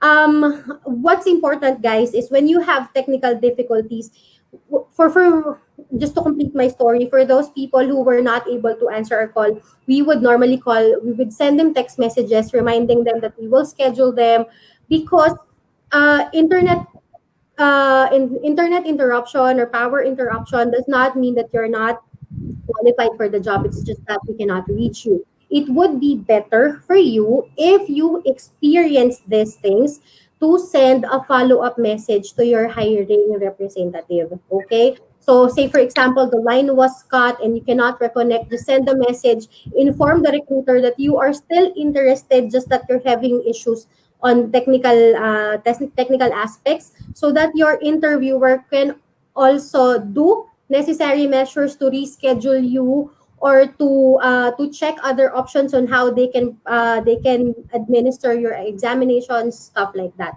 Just make sure that your communication is not cut, because the only time that you will not have a chance at that position when you have a technical issue is when you don't make a follow up and you cut the conversation there. Of course, we wouldn't know if you're no longer in there interested. So if you receive a text message or a message from the company, at least respond and make sure that you communicate constantly. All right. Thank you, ma'am. So, next po, how will you answer a question that you don't know? Any tips po to pull off pa rin? Questions that you don't know. That is a tricky question. But thank you so much, guys, for those questions. During an interview, most of the questions that will be asked from you are about you. What are your achievements? What are your skills? What are your experiences? Where are you? What are the seminar trainings that you have attended that makes you equipped to apply for the job? So I don't think there will be a question that you don't know because most questions are about you. Okay? At least for the interview, because I don't think they're gonna ask you an equation. So most questions are about you. So I think you just have to be calm, okay, and be yourself and be ready to answer it. Just it take it as a time for you to talk about you. Okay, so don't worry if there is a question. There might be instances though that you don't understand the question. That's probably something that's a different scenario though. Not that you don't know the answer, you just don't understand the question. So do not hesitate to ask for what do you call this do not ask to do not hesitate to ask for it to be rephrased or to be asked, like, pardon me ma'am, can you say that again? At least for that, you have the chance to fully digest what the question is about, and you realize that, okay, I got this one. Thank you, ma'am. So, next po. So, how do you give feedback without being really picky about the decision and not making the candidate feel bad about their interview? I suppose the question is for a candidate that did not pass the interview, right? So how do we normally say you were not able to pass? Um, in my own personal method, I say it objectively. Okay. So for example, if you were interviewed, if I interview somebody and the reason the assessment that I'm actually doing is to check on communication skills, then I give the reasons why that person did not meet the necessary standards based on communication skills. So we say it up front and we say it objectively, but of course, after that, we say it in a manner that for you not to be scared to reapply, but for you to know what are those things that we encourage you to improve on so that you can always come back. All right. Thank you, ma'am. So, next po. Good afternoon, ma'am. How do you stay motivated when working alone? Oh, I like your question. It's not related to virtual interviews, but yeah. This is actually a very good question because right now, when we started with with the pandemic thing and all, there were some members of the team that are working at home. There are some members of the team that are working on site, and in my case, sometimes I of course I have to stay at the office from this time to this time, not meeting other people. Unlike back then, that when you go in the room, you get to say hi to everybody, and when you guys are all in a crunch time, you see everybody working together to beat the target, right? So what do I do when I'm working alone? Um, Honestly, physically, most of the time I work alone, but there are so many applications now where people come together. So as for our teammate, we have different group chats. We have different avenues to stay connected. So even if I am working alone at a certain station, I am connected with everybody, and I get to be connected, and I get to know what everybody else is doing, how is everybody coping with their own challenges, and I get my motivation from them because even if they're on the same boat as I do, they're still continuing what they are supposed to do. And with that, I get inspiration that, as I may be sitting alone right now, but I am still a part of an organization, and in our organization, everybody matters.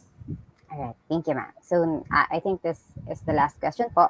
So, hello, good afternoon po. Due to the new virtual setup, how do you manage to bond or connect to your fellow workers, especially to the newly grads, with how they can see each other face to face? Good question, John. Actually, we have new hires that would join the team. We do it virtually. We do it virtually because, as much as we miss each other and we miss hanging out, we miss joking around, because it's still different to talk with these people face to face than virtually. But again, like I said, there are multiple chat rooms or applications that we can use now. So what we do specifically to our team, say every Monday we make it a point that we all meet virtually, video cameras on so that we can still see each other and we can compliment how each one is looking, even if some haven't prepared for work yet. So there, we're still connected virtually. We maintain communication through our messenger applications, and we also do we make sure that we are connected via phone call and everyone's in. There's no there the only time that we are alone is when we are sitting at our own station. But the whole course of the day, even if we're not seeing each other, we are connected and we make sure that of course we are driven to deliver as to going to that one goal. Paano daw ma'am sa Christmas party since level 2 na? Wala nang face shield. Christmas party, I am accepting. You can just send it to my. No, just kidding. But we can avail grocery. I mean grocery deliveries now.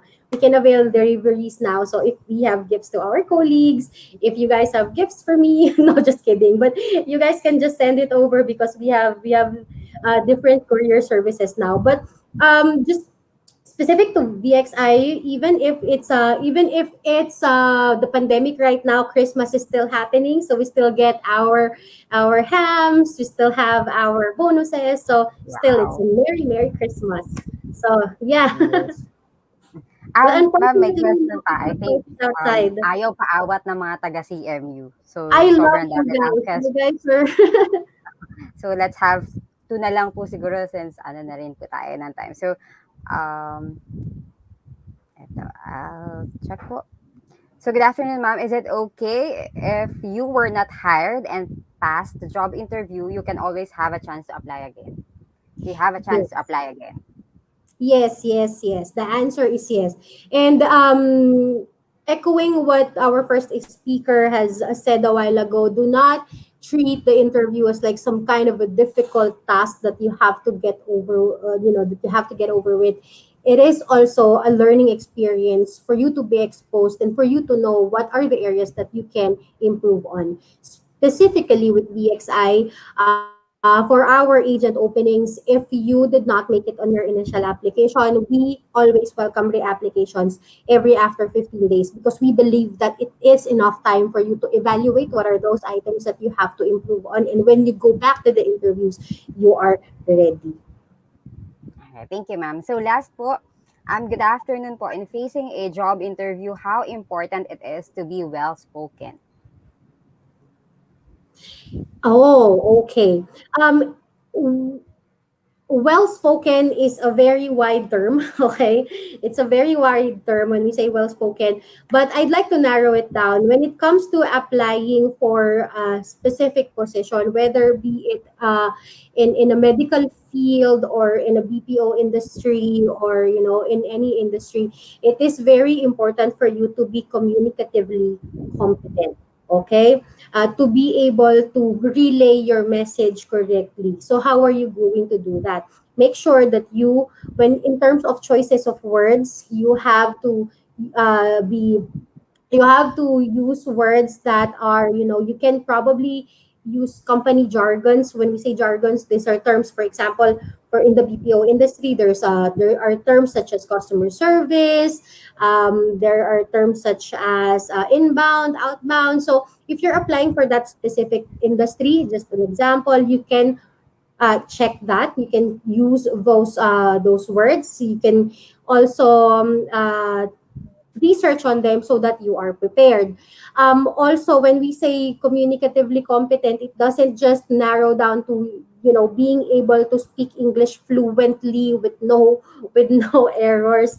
It's part of our nature to commit mistakes. So just it's important though that you are confident to use the language and that you can deliver complete thoughts. Again, the essence of communication is for someone to say a message and for someone to receive a message. So make sure that you are able to successfully achieve that your message is sent and the person you're talking to was able to understand that. Yes, thank you so much, Miss Crissy. Thank you so much, candidate number 2, Philippines. Ayan, so, it's like we had ano po, Miss Q&A po. Ayan. Thank you so much, Miss Crissy. And before you Thank you proceed so backstage much. po, CMU prepared a certificate po. So, uh, let me read po what's in the certificate. So, and loading. So the Central Mindanao University Office of Admission, Scholarships, and Placement Certificate of Recognition is awarded to Ms. Christine Teoxon in grateful acknowledgement and sincere appreciation for the invaluable service rendered on resource person during the webinar entitled Marketing Me Live via StreamYard on the topic virtual interviews given the 16th day of November 2021 at Central Mindanao University, Masuan, Bukidnon, Philippines. Signed by Mr. Dennis A. Tan, PhD Director of OASP, Mr. Jose Alexander C. Abella, DVM, PhD, Vice President for Academic Affairs, and Mr. Jesus Antonio G. Derige, DVM, PhD, University President. So, thank you so much, Miss Crissy. Thank you so much Thank you po. so We much. My appreciate po. pleasure. Thank you so much, ma'am, for sharing your knowledge and expertise po. And we wish to have you on our next set of webinars po. We My did pleasure. Thank super you. enjoy po. Thank you, CMU. Thank you. Thank you, ma'am. Thank you, ma'am. So, ayan. So, don't worry, guys. Okay, so meron pa tayong isang speaker. Ipunin niyo lang lahat ng inyong question. So, andito pa si Sir Kim. Okay, so he has 20 years of experience in sales and marketing, business development, customer service, operations, business process, and human resources. And of course, as a trusted resource speaker, he has done over 1,000 plus career development seminars in more than 400 plus colleges and universities nationwide. So the managing director of jobs180.com, Mr. Kim Chua. Sir Kim, take it away.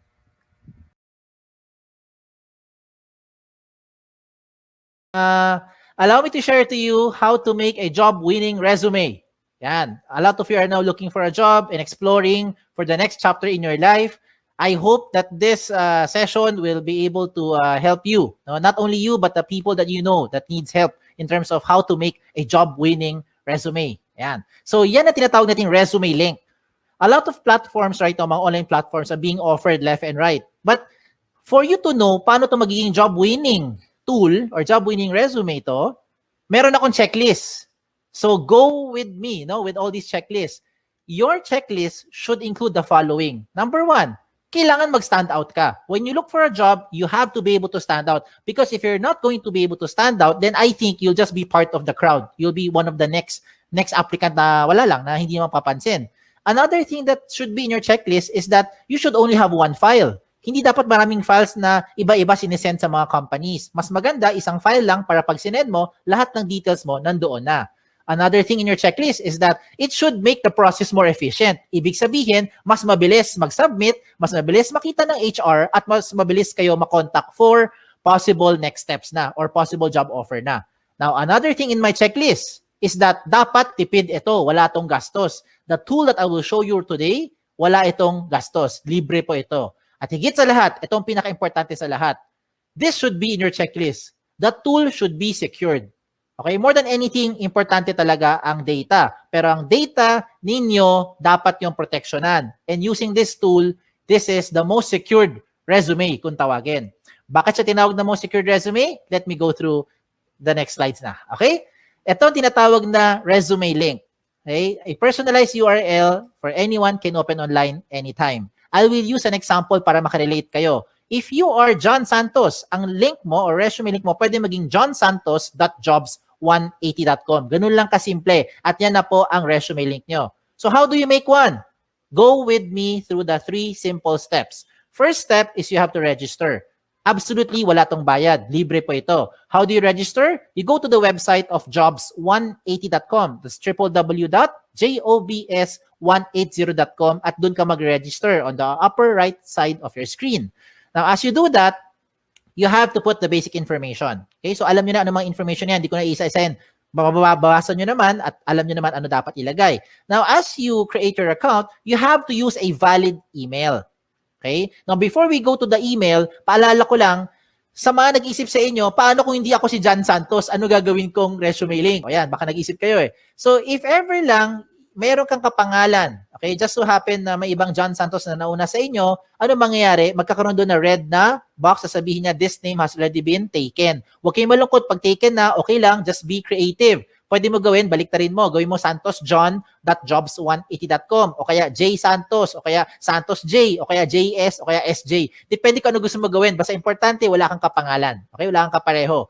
Now, when you do this, huwag kayong OA. Do not create yung mga ganong klaseng over creative na mga resume link because it doesn't look professional. Imagine submitting to a company with your resume link that says eljablo.jobs180.com. Hindi yan mukhang professional. Okay? Now, when you register, please use a valid email. Ito yung emphasis ko lang sa pag-create nyo ng account na dapat gamitin yung email, yung nabubuksan yung email, kagaya ng Gmail, Yahoo, or any email na nabubuksan nyo. Do not create, example lang yung mga email na kagaya ng ganito, patricia@facebook.com na email. Huwag kang gagamit ng joseph@facebook.com na email to register. In short, huwag mong gagamitin yung @facebook.com na email. Because if you use @facebook.com na email, you will no longer be able to receive notification being sent to you by the companies as well as jobs180.com. Importante po na nabubuksan nyo yung email nyo kasi kailangan mo i-verify yung account mo. Okay? It is very important that you verify your account as a proof na ikaw nag-register at pangalawa, para ikaw yung makapag-apply. If you don't do this, if you don't verify, walang mangyayari sa account nyo. Okay? So sayang lang. So you have to verify to finish the first step. Okay? How do you verify? Just open your email, look for the link, click mo yung verify, you're done with the first step. Okay? Tapos na yung first step. Ano yung first step? Register. Wala tong bayad. Let's go to the second step. Ang second step, ang pinaka-logical sa lahat. Kailangan kumpletong detalye nyo. So how do you do that?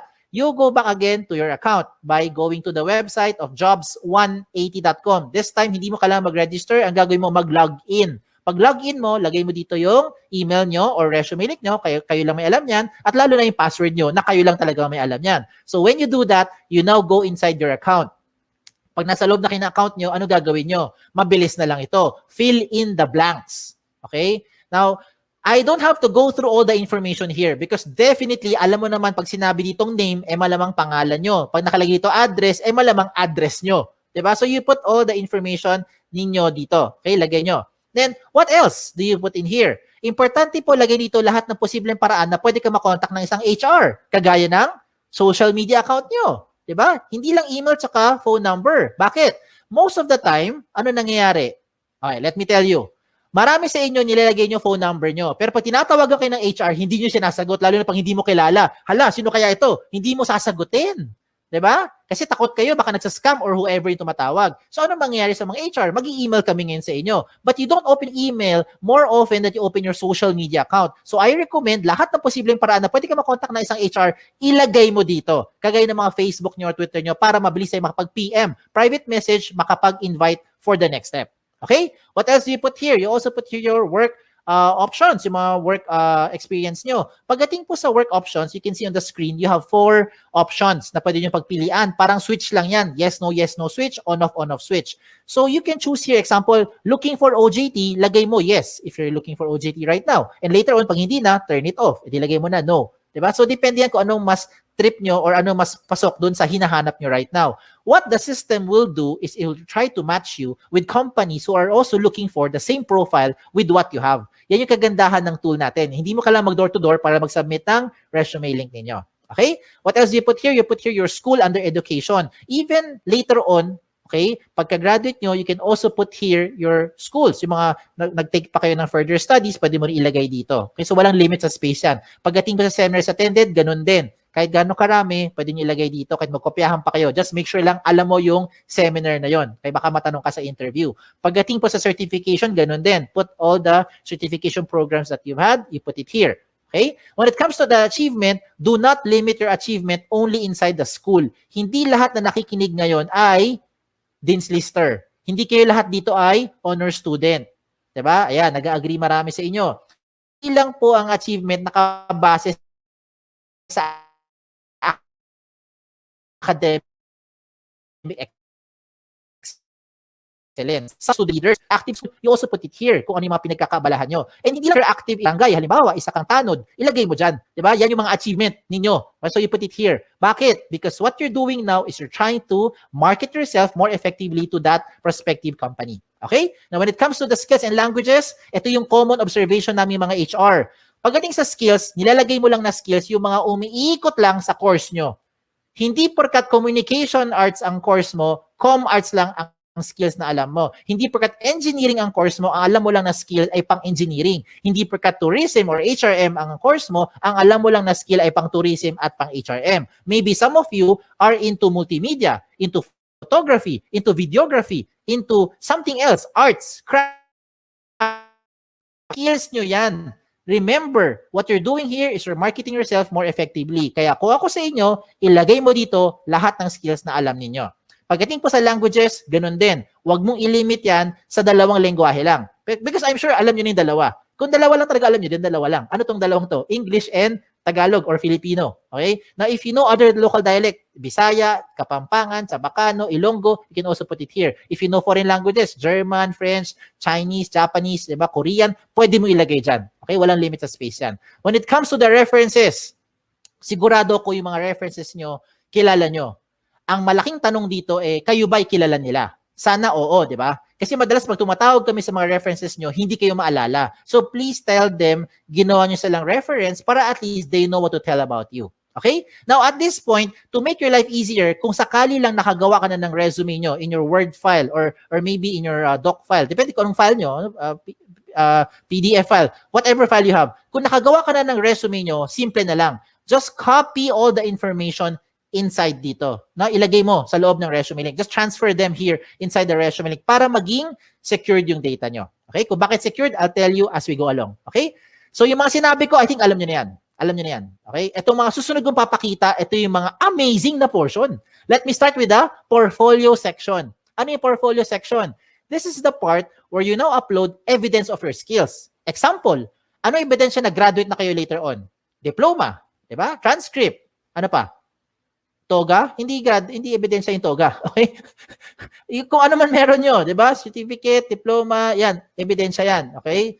Kung transcript of records is evidence na graduate na kayo. Ano ebidensya na wala kayong criminal record? NBA clearance, police clearance, di ba? Ano ebidensya na pwede ka pumunta sa ibang bansa? Passport, visa, lahat ng mga sinasabi mong mga skills mo or yung mga what you're claiming that you know, you can now support them here sa portfolio section by showing those documents. Diba? Anong ebidensya na ikaw ay healthy? Meron kang medical clearance. Anong ebidensya na pwede kang mag-drive ng sasakyan? Meron kang driver's license. Diba? So gets nyo na yung sinasabi ko. Ang point ko lang is you can now put the things here to support yung claim nyo of your skills. Now, you're starting to think, Sir, kung pare-pareho naman kaming graduate sa school namin, pare-pareho kami magkakaklase, same yung course namin, same yung school, same yung teachers, same yung curriculum, pare-pareho lang naman kami lahat, walang experience sa trabaho, how will we stand out? Ayan, di ba? Okay, ito ngayon yung isang magandang recommendation ko sa inyo on how you now stand out. You get your smartphones. Kunin mo yung mga smartphones nyo. Kung wala, manghiram sa kaibigan. Okay, hiram mo sa kaibigan mo. I-record mo yung selfie video mo. You say something interesting about yourself. Record it in about 30 seconds to 1 minute lang. Huwag na masyadong mahaba. Ano gagawin mo? Pretend that you are being interviewed by the HR. So you answer basic questions like, tell me something about yourself. O, di ba? Ano yung mga gasgas sa tanong natin? Why should we hire you? O, di ba? Just imagine na tinanong ka ng HR at sasagutin mo na lang siya. Ang maganda lang ngayon, recorded mo. So kung hindi mo type yung sagot, i-delete mo. Pag type mo, you save it. Then you upload it sa YouTube or sa Vimeo. Maraming mga video channel na libre, yung mga video converter sa online. Hanapin mo lang. And when you're done, you put that video link doon sa portfolio section nyo. O, di ba? This time, it will definitely make you stand out because depende na to sa diskarte mo on how you're going to present yourself. Okay? So I leave it up to you on how you do that. Now, another thing for you to do, na sure akong hindi to makokopya ng classmate mo, ay yung picture mo. Diba? So you put your profile picture here. Now, when it comes to the picture, hindi kailangan sobrang formal na formal. Hindi kailangan pumunta sa studio. Huwag na kayo gumastos. Ang importante dito, tumingin kayo sa camera. Plain background. Okay? Plain background, tumingin kayo sa camera. Wear something, of course. Wear something decent. Okay? Do not upload profile pictures that look like the right side of your screen. Yung mga sample na yan, hindi po maganda yung sample yan. Okay? So, huwag kayo maglagay ng mga ganun kasi mga sample ng profile picture. Now, another good thing pa that will make you stand out using the resume link is your cover photo. Yes! A picture paints 1,000 words. Yan ang kasabihan na very, very applicable dito. A lot of you who are listening today, hindi kayo gifted with writing skills. Hirap kayo i-express ang inyong feelings at inyong thoughts into words. Hindi mo ma-type, hindi mo ma-sulat. Tama? Hirap tayo eh. Bakit? Hindi natural sa atin yan. Pero pagdating sa picture, kaya mo i-express yung inyong personality. Look at the examples I'm showing you. Look at the one on the left. Ano siya? Isa siyang ophthalmologist or optometrist. Sabi naman ng iba, eye expert. Di ba? Sa kanan, ano siya? Sabi ng iba, sir, parang IT. Sir, techie siguro kasi maraming gadget, pati stapler, gadget niya. Diba? O sabi ng iba naman, sir, parang makalat. O depende na kung how you are going to interpret it. But now, the way I see it, itong taong to, multitasker. Okay? Another good example I'm showing you is this one. Someone from psychology, someone from neurologies, or maybe someone who knows left and right. Ganun lang kasimple. No? So depende yan how you're going to express yourself. Okay? Another good example pa, Itong person na to, ang gusto niya sabihin, there's no shortcut to success. You will be able to reach your goal by taking one step at a time. O, di ba? So, I'm showing you good examples. Hindi yan member ng Akit Bahay Gang. Hindi rin po yan social climber, in case that's what you're thinking. So, kung nagpakita ko ng magaganda example, I will also show you yung mga hindi magandang example para wag niyong gagayahin. Huwag kayong magpapaka-misteryoso. Okay? Make sure you put your picture there. Okay? Kasi maraming pangalan ngayon, interchangeable. Ako mismo, guilty ako dyan. My name is Kim. A lot of people think babae ako. Ako rin mismo, napagkakamala ko yung mga aplikante, pinakita ko, Chris, George, Alex, Sam. O, diba? Minsan isipin ko, Joey, lalaki. Yung pala, babae. Diba? So, you better put your picture there para at least alam ng HR who to expect. Okay? Now, when you make your resume link, dapat may laman talaga yan. Kasi kung walang laman yan, ganyan itsura niyan. Blanco. And how do you expect companies will look, or HR from companies will look at your profile if you submit to them resume links that look like this? It's like submitting a piece of a paper, bond paper, or long bond paper, short bond paper na walang laman except pangalan mo. And that's the same as this one. So hindi yan papansinin ng mga HR for sure. Okay? Sayang lang oras nyo tsaka oras ng HR. Kailangan attractive. Okay? When I say attractive or catchy, do not overdo it naman. Now, this is just in my opinion. In my opinion, I think this one is not a good example. Kasi ang dating niya parang tamad, parang happy-go-lucky, parang chill-chill lang, no? Parang gano'n na dating. So, I leave it up to you on how you be, expressing yourself na dito. Okay? So, sa mga personality nyo. Alam niyo na anong dapat nyo gawin at hindi nyo dapat gawin. So, showing a very good example is si iExpert. Tignan mo, lahat ng detalye niya, kompleto. Everything. From top to bottom, kompleto lahat ng details, including yung kanyang mga portfolio section na nagpapatunay na siya ay isang licensed ophthalmologist. Pinakita niya lahat ng mga posibleng hingiin pa sa kanya ng mga HR. So bakit ko sinabi sa inyo napapabilis yung buhay dito? Hindi lang buhay nyo. Pati buhay din ng HR napapabilis because once you submit all this information to that company, when the HR opens your resume link and sees everything about you, dalawa lang ang pwedeng mangyari niyan. One is, nahuli mo attention, gusto kanya ngayon kausapin or schedule for the next step like interview or possibly job offer, or hindi ka nag-fit. Yun yung second. Diba? Para at least, ang maganda rito, hindi na pabalik-balik, hindi na siya tatawag para sabihin, hello ma'am, meron ka bang evidence na graduate ka na talaga sa school na yan? Can you send me your transcript? Diba? Can you send me yung mga evidence or yung mga sample skills or sample work mo kasi you are in IT or in graphic design, di ba? That's yung ibig ko sabihin. Huwag nang pabalik-balik, sayang yung oras. Okay? Time is of the essence, lalo na ngayon. So you put everything there, at least pa nakita ng HR, diretso na kagad sa pagprocess sa inyo. Okay? A lot of you are now thinking, sir, pag gumawa ako ng resume link at nilagay ko lahat ng information ko dyan, baka naman yung mga data ko nakakalat na sa buong mundo. Baka naman yung mga information ko nakalantad na sa buong internet. The answer is, no. Kaya nga siya tinawag na the most secured resume. Okay? Bakit siya tinawag na most secured resume? Because you have the ultimate control over your privacy settings. Follow the screen. Inside your dashboard, when you log in, you can go to your settings. Sa settings mo, to be specific, puntahan mo yung privacy settings. In your privacy settings, you choose the information that you want to show in public. Halimbawa lang you do not want to show your birthday. What do? Turn it off. Ayaw mo pakita yung address mo. What do? Turn it off. Ayaw mo pakita ang inyong references. What do? Turn it off. So lahat na naka-off, hindi lalabas sa public. At sino may control niyan? Kayo lang. O, di ba? Ang maganda pa rito, real-time update yan. Halimbawa, today, you decide not to show your birthday, your address, and references. And then 5 minutes later, you decide, sige, pakita ko na nga birthday ko. Turn it on. Real time. 5 minutes later, the moment you save your settings, lahat na binigyan mo ng resume link, updated na rin sila real time. As in real time. Di ba? Ayos, di ba? Sige, tuloy natin. Tuloy pa natin to. So, reminders ko na lang sa mga late na dumating or kakakinig lang, when you make your resume link, make sure that your profile is interesting and attractive. Okay? Wag OA. Iba yung over naman yun. No? Wag naman ganun. So, make sure it's attractive, it's catchy. Complete all the information, especially your contact details. Kasi sayang naman lahat ng ginawa mo, nahuli mo attention, hindi ka makontak ng HR. So better make sure nandyan yung mga contact details na updated. Okay? So yan. So tapos na tayo sa 2 steps. Last step na lang. Ano yung first step? Recap lang. First step is register. Wala tong bayad. Libre po yan. Second step is for you to complete the information. Yan ang pinaka-logical. And the last step now is for you to submit. So you're now thinking, okay to paano ko gagamitin ngayon yung resume link? Bigyan kita ng iba-ibang paraan. Okay, lahat ito practical application para makarelate kayo. Unang option, pumunta ka sa website ng jobs180.com. That's www.jobs180.com and that's where you now start to look for companies. Type the companies that you're looking for. Pag may lumabas, edi good. Pag walang lumabas, edi wala. Okay, wag din pilitin. Okay? Now, you can also see there a lot of companies, a lot of company logos that you can shop around, you can choose, learn about the company, and if you want to be part of the company, I recommend you submit your resume link kahit na hindi ka pa qualified. Let me repeat what I just said. If you want to be part of an organization, if you want to be part of that company, even if you are not yet qualified, I recommend you give your resume link to that company. Bakit?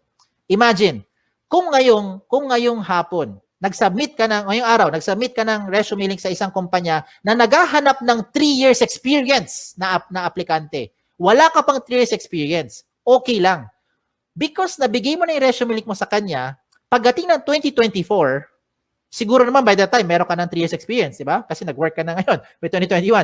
By 2024, may 3 years experience ka na, pwede ka na ma-qualify dun sa position in-applyan mo. And you never know. That company might just contact you later on, provided that your details are still updated. So you have to update those information real time.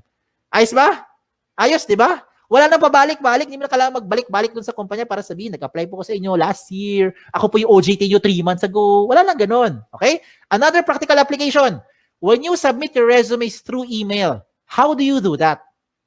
Madalas, ito ginagawa natin. Mag-email tayo, sasabihin natin, Dear HR Manager, I would like to apply for the following position and this is my resume.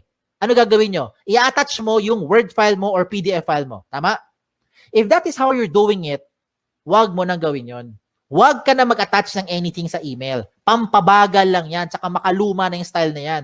Bakit ko sinabi yon? Kasi hindi mo na kailangan talaga mag-attach ng anything. Ang gagawin mo, i-type mo na lang doon sa email mo yung resume link mo. Example, Dear HR Manager, I would like to apply for the following position. And this is my resume. In this example, Antonio Juan de la Cruz, 01.jobs180.com.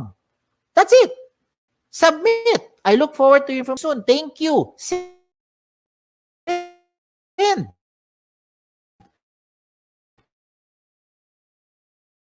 Every time meron kang babaguhin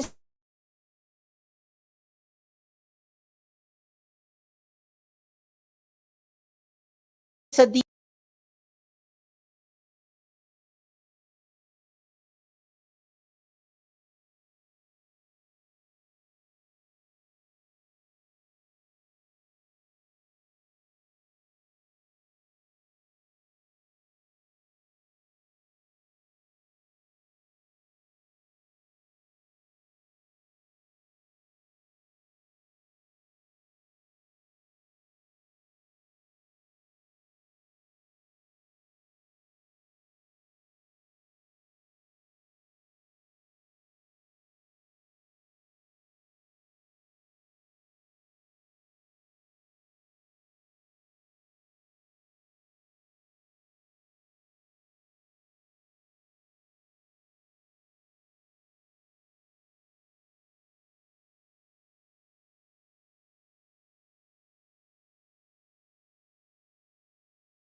everyone,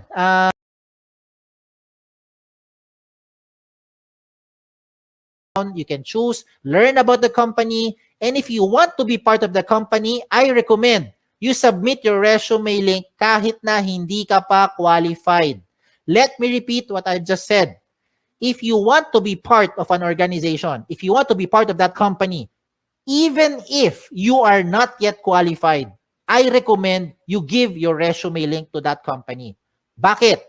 Imagine, kung ngayong hapon, ngayong araw, nagsubmit ka ng resume link sa isang kumpanya na naghahanap ng 3 years experience na aplikante. Wala ka pang 3 years experience. Okay lang. Because nabigay mo na yung resume link mo sa kanya, pagdating ng 2024, siguro naman by that time, meron ka ng 3 years experience, di ba? Kasi nag-work ka na ngayon, by 2021. By 2024, may 3 years experience ka na, pwede ka na ma-qualify dun sa position in-applyan mo. And you never know. That company might just contact you later on, provided that your details are still updated. So you have to update those information real time. Ayos ba? Ayos, di ba? Wala nang pabalik-balik, hindi mo na kailangan magbalik-balik dun sa kumpanya para sabihin, nag-apply po ko sa inyo last year, ako po yung OJT nyo 3 months ago. Wala lang ganun. Okay? Another practical application. When you submit your resumes through email, how do you do that? Madalas, ito ginagawa natin. Mag-email tayo, sasabihin natin, Dear HR Manager, I would like to apply for the following position and this is my resume. Ano gagawin nyo? I-attach mo yung Word file mo or PDF file mo. Tama? If that is how you're doing it, wag mo nang gawin yon. Wag ka na mag-attach ng anything sa email. Pampabagal lang yan, tsaka makaluma na yung style na yan.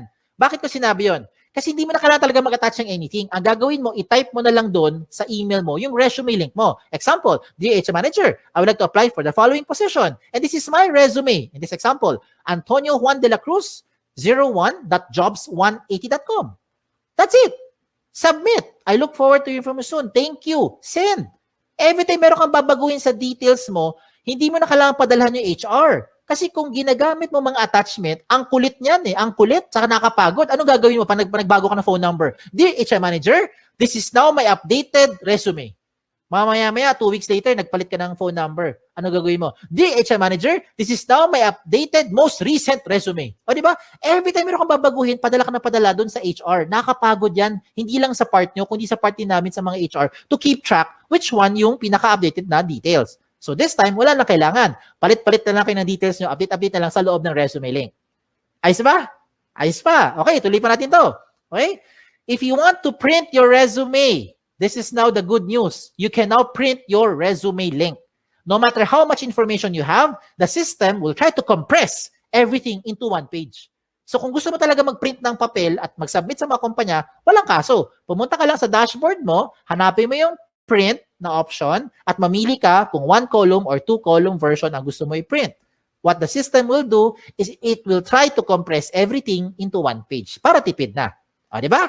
Now, usapang tipid. Ito mas tipid pa. Gusto mo mag-print ng resume pero gusto mo magtipid. Itong gawin mo. Gumawa ka ng resume link card. Ano tong resume link card?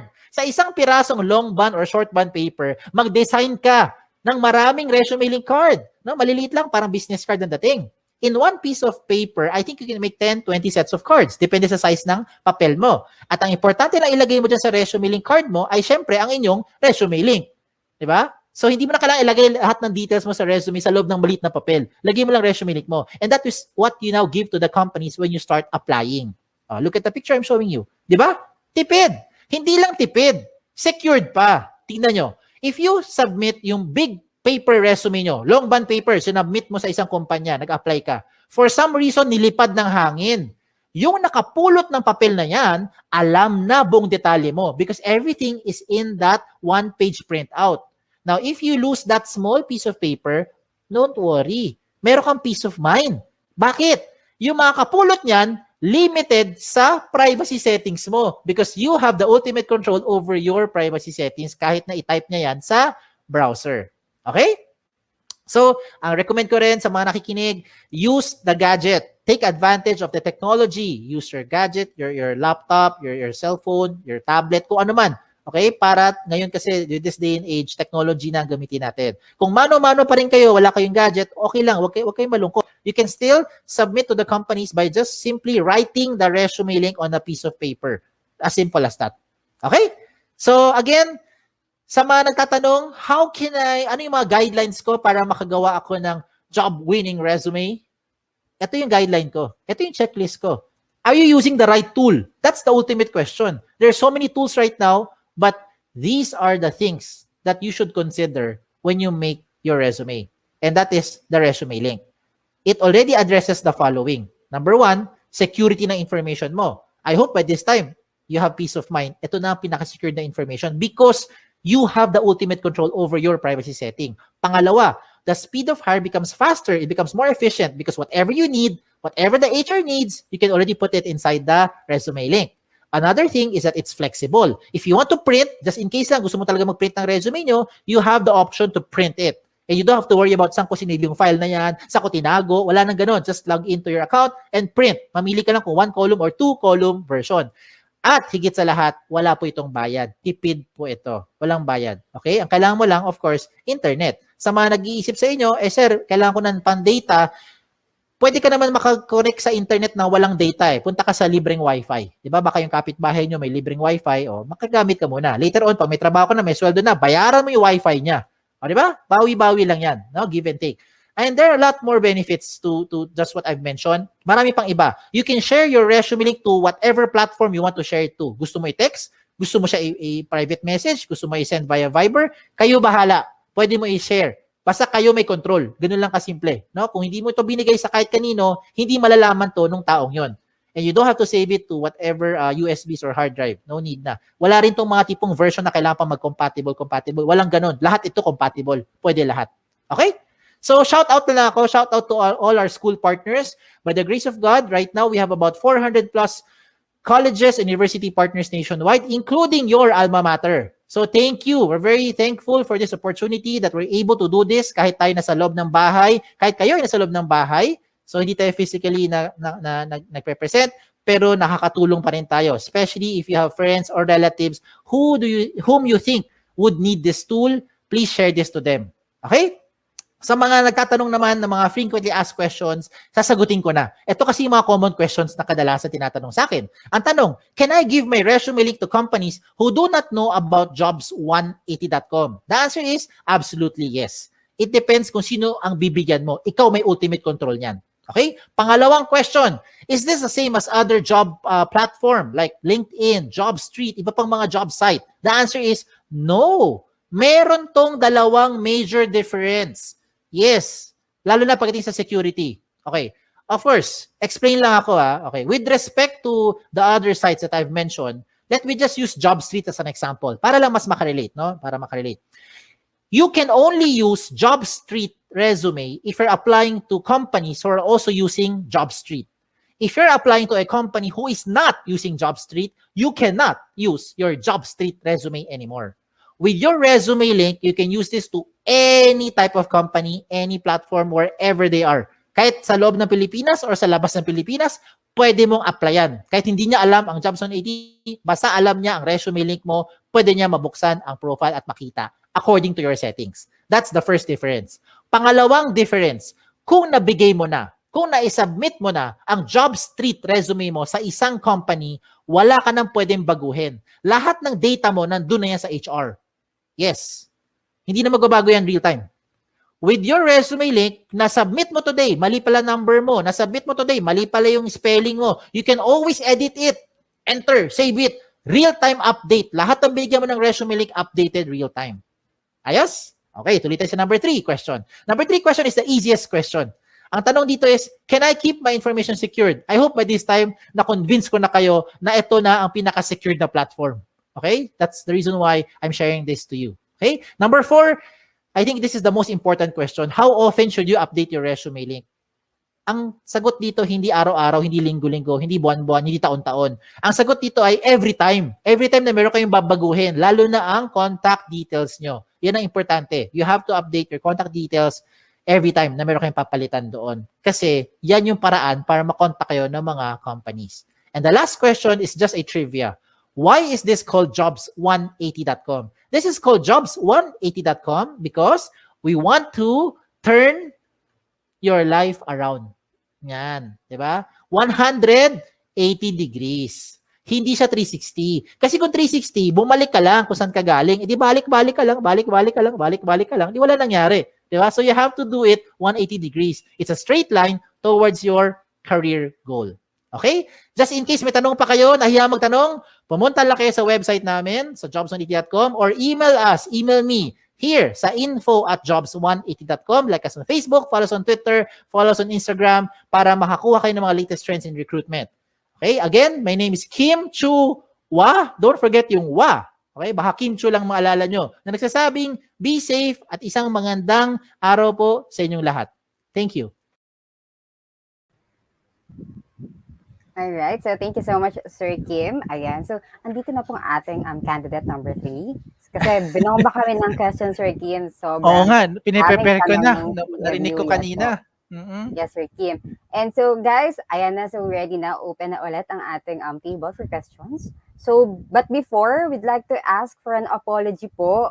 Nagkaroon tayo ng technical difficulty. Pero, di ba, kanina napag-usapan naman natin na yan yung mga unforeseen na ng mga challenges, problems. Kasi live Mabawi na tayo naman sa pagsagot ng mga yes, tanong Sir nila. Kim. So, Yan.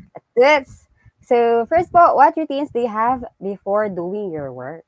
Okay, thank you for the question, Lee. You, well, sa panahon kasi ngayon sa virtual world, iba na yung work before, no, that you're traveling to the office. Ngayon kasi sa bahay, you need to have a bit of a discipline. Yan ang masasabi ko. Dahil paglingon mo, 'di ba? Lahat ng tao sa paligid mo kasama mo sa bahay, yung iba pag kumakain ka lahat and all that. Tapos yung work mo nandyan lang din, isang tabi lang. So to answer your question, what routines do I do? Is that you have to psych yourself na yung itong oras na to, yan yung pangtrabaho. You still need to allocate yung time mo, no? Oras pang trabaho, oras pang laro, no? Or oras makipagtsikahan. Kasi pwede ka naman magtsikahan din kaya sa bahay ka, 'di ba? Actually, mas marami pang temptation, nood ka Netflix, nood ka ng kung ano-ano, 'di ba? While you're working. So that's something that you need to make sure na hindi mo 'yon magawa. Okay, dapat hindi ganoon. Huwag mo pagsabayin yung leisure at work together. So para sa akin lang, prepare yourself before you start your work. I have a checklist. That's for me. I have a checklist that I have to make sure itong checklist na to naka-prioritize siya sa important and urgent. So ayan, nakahiwala yung dalawa. Yung urgent, kailangan talaga ngayon na. Lahat gagawin. Huwag mo na antayin yung important, maging urgent pa. So bawasan mo lahat ng pwede mo sa urgent. Yung important naman, these are the things that can wait. Maybe can wait until tomorrow. Kung kaya mo gawin today, bawasan mo na. Kung hindi mo kaya gawin today, then bukas urgent na siya. So yan yung sa akin. That's how I'll answer your question, Ali. Yan. Especially pag working ka inside your room, Sir Kim. Yung kama nandyan lang. Sobrang tempting. Lumayo ka talaga. Lumayo ka sa kama. Huwag kang sumandal, huwag kang humiga. But next thing you know, tulog ka na. Oh, yan. Totoo po yan, okay. Sir Kim. So, next po, can we apply for a job that is not related to the course we have finished po? Definitely, Ma'am Eliza. Yung sagot na yan, hindi lang po para sa inyo, para po sa lahat na nakikinig. Huwag nyo pong i-limit ang trabaho na ina-applyan nyo. Diyan lang po sa course ninyo. Okay? Because if you're doing that, you're making your world a little smaller. Diba? Huwag mo siya i-confine. Diba? You can practice your skills. Kung naman alam mo na skills na meron mo, explore. Diba? And you start by exploring to all these companies. Ang dami mga kumpanya na dyan po sa website ni jobs180.com. Check out nyo lang po yung mga speakers na na-invite natin kanina from Optum. We have from VXI. I'm sure you can also find some opportunities there. Okay? Ayan. Alright, thank you, Sir Kim. Next po. Balikan natin. Hindi mahanap sa sobrang madami to po. Balikan natin. So habang naghahanap tayo ng Sir Kim, since nagkaroon tayong technical difficulty kanina, so nag-lag, nag-hang. So ano po yung pinaka-summary nung pagkakaroon ng resume link or ano po yung benefits ng pagkakaroon ng resume link ngayong graduating? Okay, para sa akin, I'll sum it up. Marami kasi talagang advantages and saka features. Now, para sa akin, when you create your resume link, una-una, you don't wait until the time na maghahanap ka ng trabaho tsaka ka gagawa ng resume link mo. Huwag mo antayin kung ikaw ay 4th year na, in case you're listening right now and you're still in your freshman or senior high school or you're in your sophomore, 3rd year, di ba? Huwag mo na antayin yung 4th year kung kailan ka maghahanap ng trabaho or gagraduate tsaka ka gagawa ng resume link.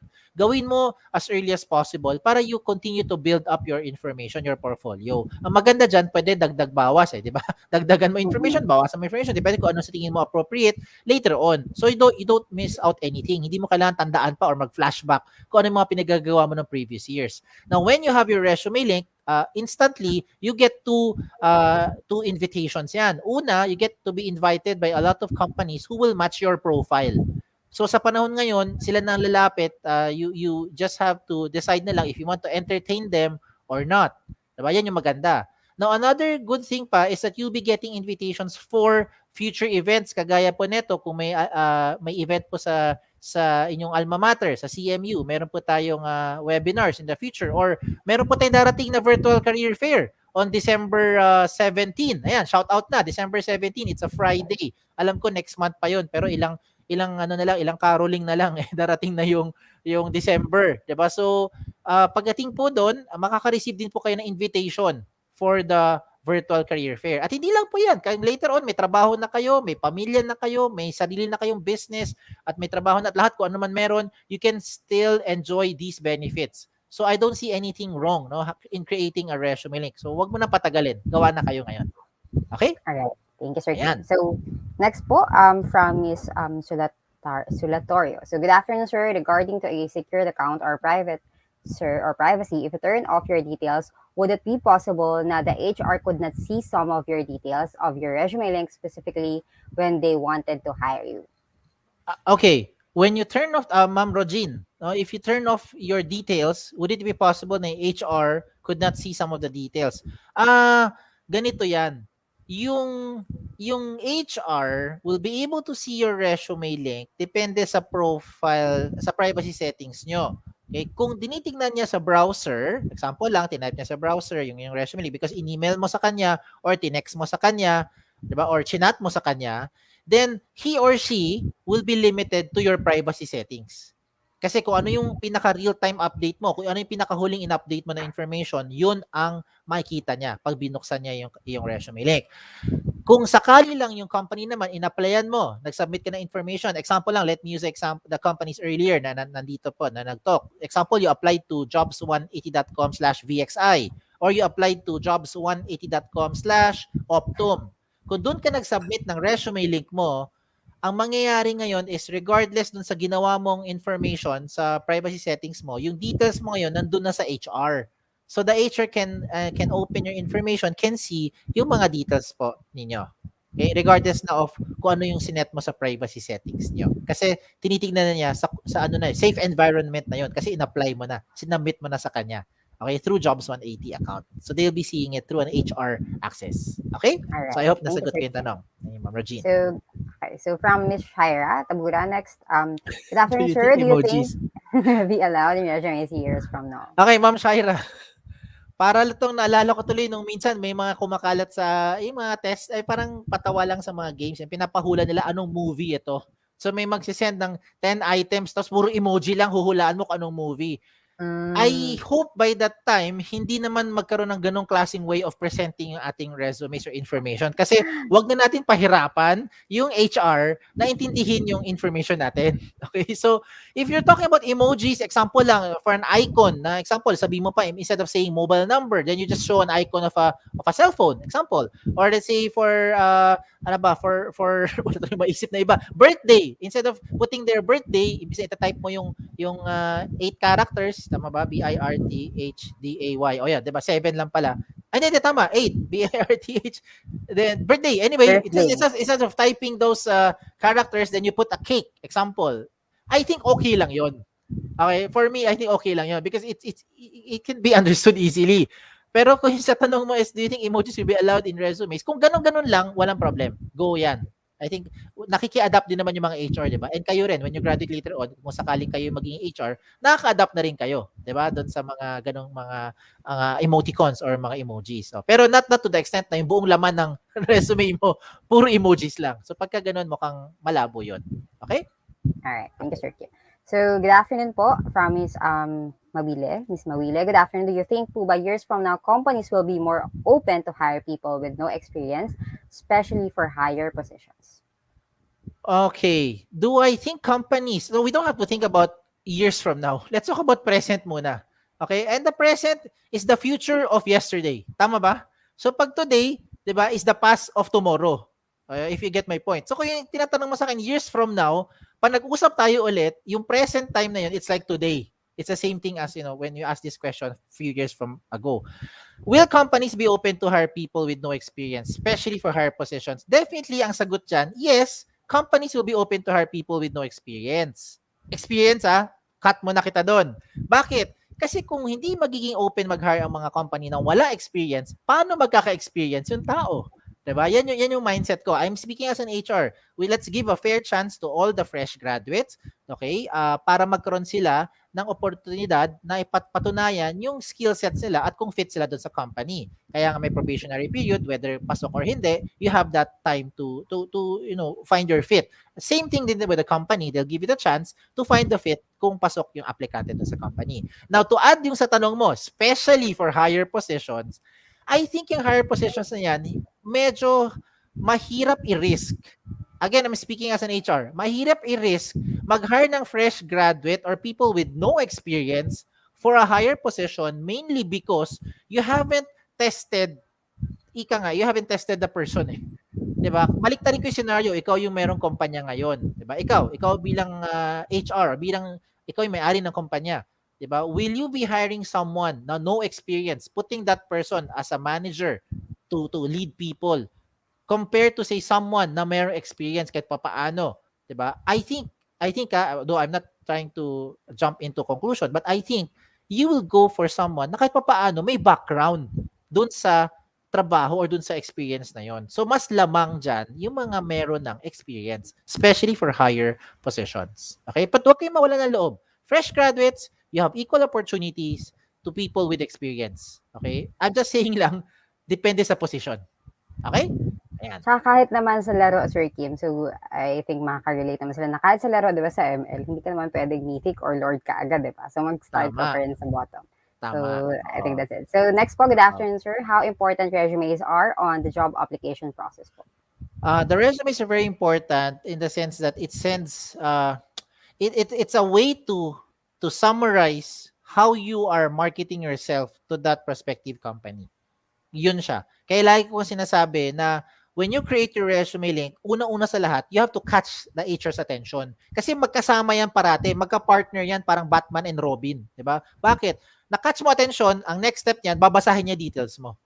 So yun. The HR will be able to get to know more about you when you are able to catch your attention. Otherwise, next applicant lang yan. So that's how important the resume is. Okay? All right, thank you, Sir Kim. So next po from Sir Ramilo, what might be the advantage and the disadvantages of jobs180.com? Okay. I don't want to be biased in answering this one. I don't see any disadvantage. Yan yung sa akin. I don't see any disadvantage aside from the fact na you would always have to update lang yung information mo from time to time. Yan lang yung nakita kong added work. Pero with or without Jobs 180 in the picture, I think that's what you'll be doing as well. Diba? Kaya ako nakita dito more advantages actually. Kasi there's really more to gain eh. Nothing to lose. Diba? At the end of the day, kung ayaw mo nang iniistorbo ka ng mga kumpanya, halimbawa lang, sobrang dami, no? Very in demand si Sir Romilo, no? Ng mga kumpanya. Ano pwede mong gawin? Turn off the notification. Diba? Tanggalin mo yung notification para walang nangungulit sa'yo. And by the time you're ready to explore, turn it on again. Diba? So you don't really need to delete your account in that sense. So I don't see any disadvantage naman of having a Jobs 180 account. Okay? All right. Ayun. Thank you, Sir Kim. So next po, how do you stay motivated to accomplish the task on a regular basis? Okay, Sir Neil, sa panahon ngayon, marami talagang factors, no? May mental health, may physical health, may spiritual health. Lahat na 'yan, 'di ba? Kumbaga factor in natin. Now, how to stay motivated is that you have to always look at your goal. Lagi, 'di ba sabi nga, begin with an end in mind. 'Di ba? Begin with an end in mind. Like itong talk na to, 'di ba? When I started doing this talk earlier, I was looking at already, wow, ang daming mga I'm already anticipating, no? I'm so motivated to be able to answer all your questions. Kasi alam ko at the end of it, I want to make sure na maintindihan po ninyo anong purpose nitong hindi lang yung talk ko, the entire webinar. Itong webinar, kaya natin inibita yung mga speakers natin para makatulong sa inyo. So, well, just to answer your question, to stay motivated is to always focus at your goal in the end. Okay? Yan. Bigla ako natakot sa question ni Sir Neil. Neil, wag mong anuhan si Sir Kim kasi Sir Kim is our managing director. Baka pag nawalan siya ng motivation, wala na kaming trabaho, wala kaming sahod. Nako, magpapasko pa Hindi. naman. Ayan. Hindi. Ano tayo, Ayan. Oo. always, di ba? Focus at the end. Mm. End goal. Ayan. So, Yan. laging motivated, laging ano yan, mataas ang energy ng boss namin. So, good day, sir. What are some of the challenges Yes. you faced in your role at or at company? What are the challenges that I face as in my role? O sakto pala yung tanong mo, sinabi ni side comment ni Ma'am Joyce. Sir Louie, the challenges that we face right now is that we're trying to reach out to more schools. Imagine this platform we're doing right now is a result of how your school, and shout out to the organizers of this event. Alam niyo na po kung sino kayo, no? Ma'am Dennis, Miss Hannah, marami pang iba, no? Baka may hindi ako ma-mention, baka magtampo sa akin. A lot of them, okay, they are factors on why we're able to come up with this kind of partnership. So, kung sa tingin ninyo nakakatulong itong ginagawa natin, maliban sa totoo yung mga share natin at sa mga ibang kalokohan na rin. Just in case na if you think nagbibiro kami.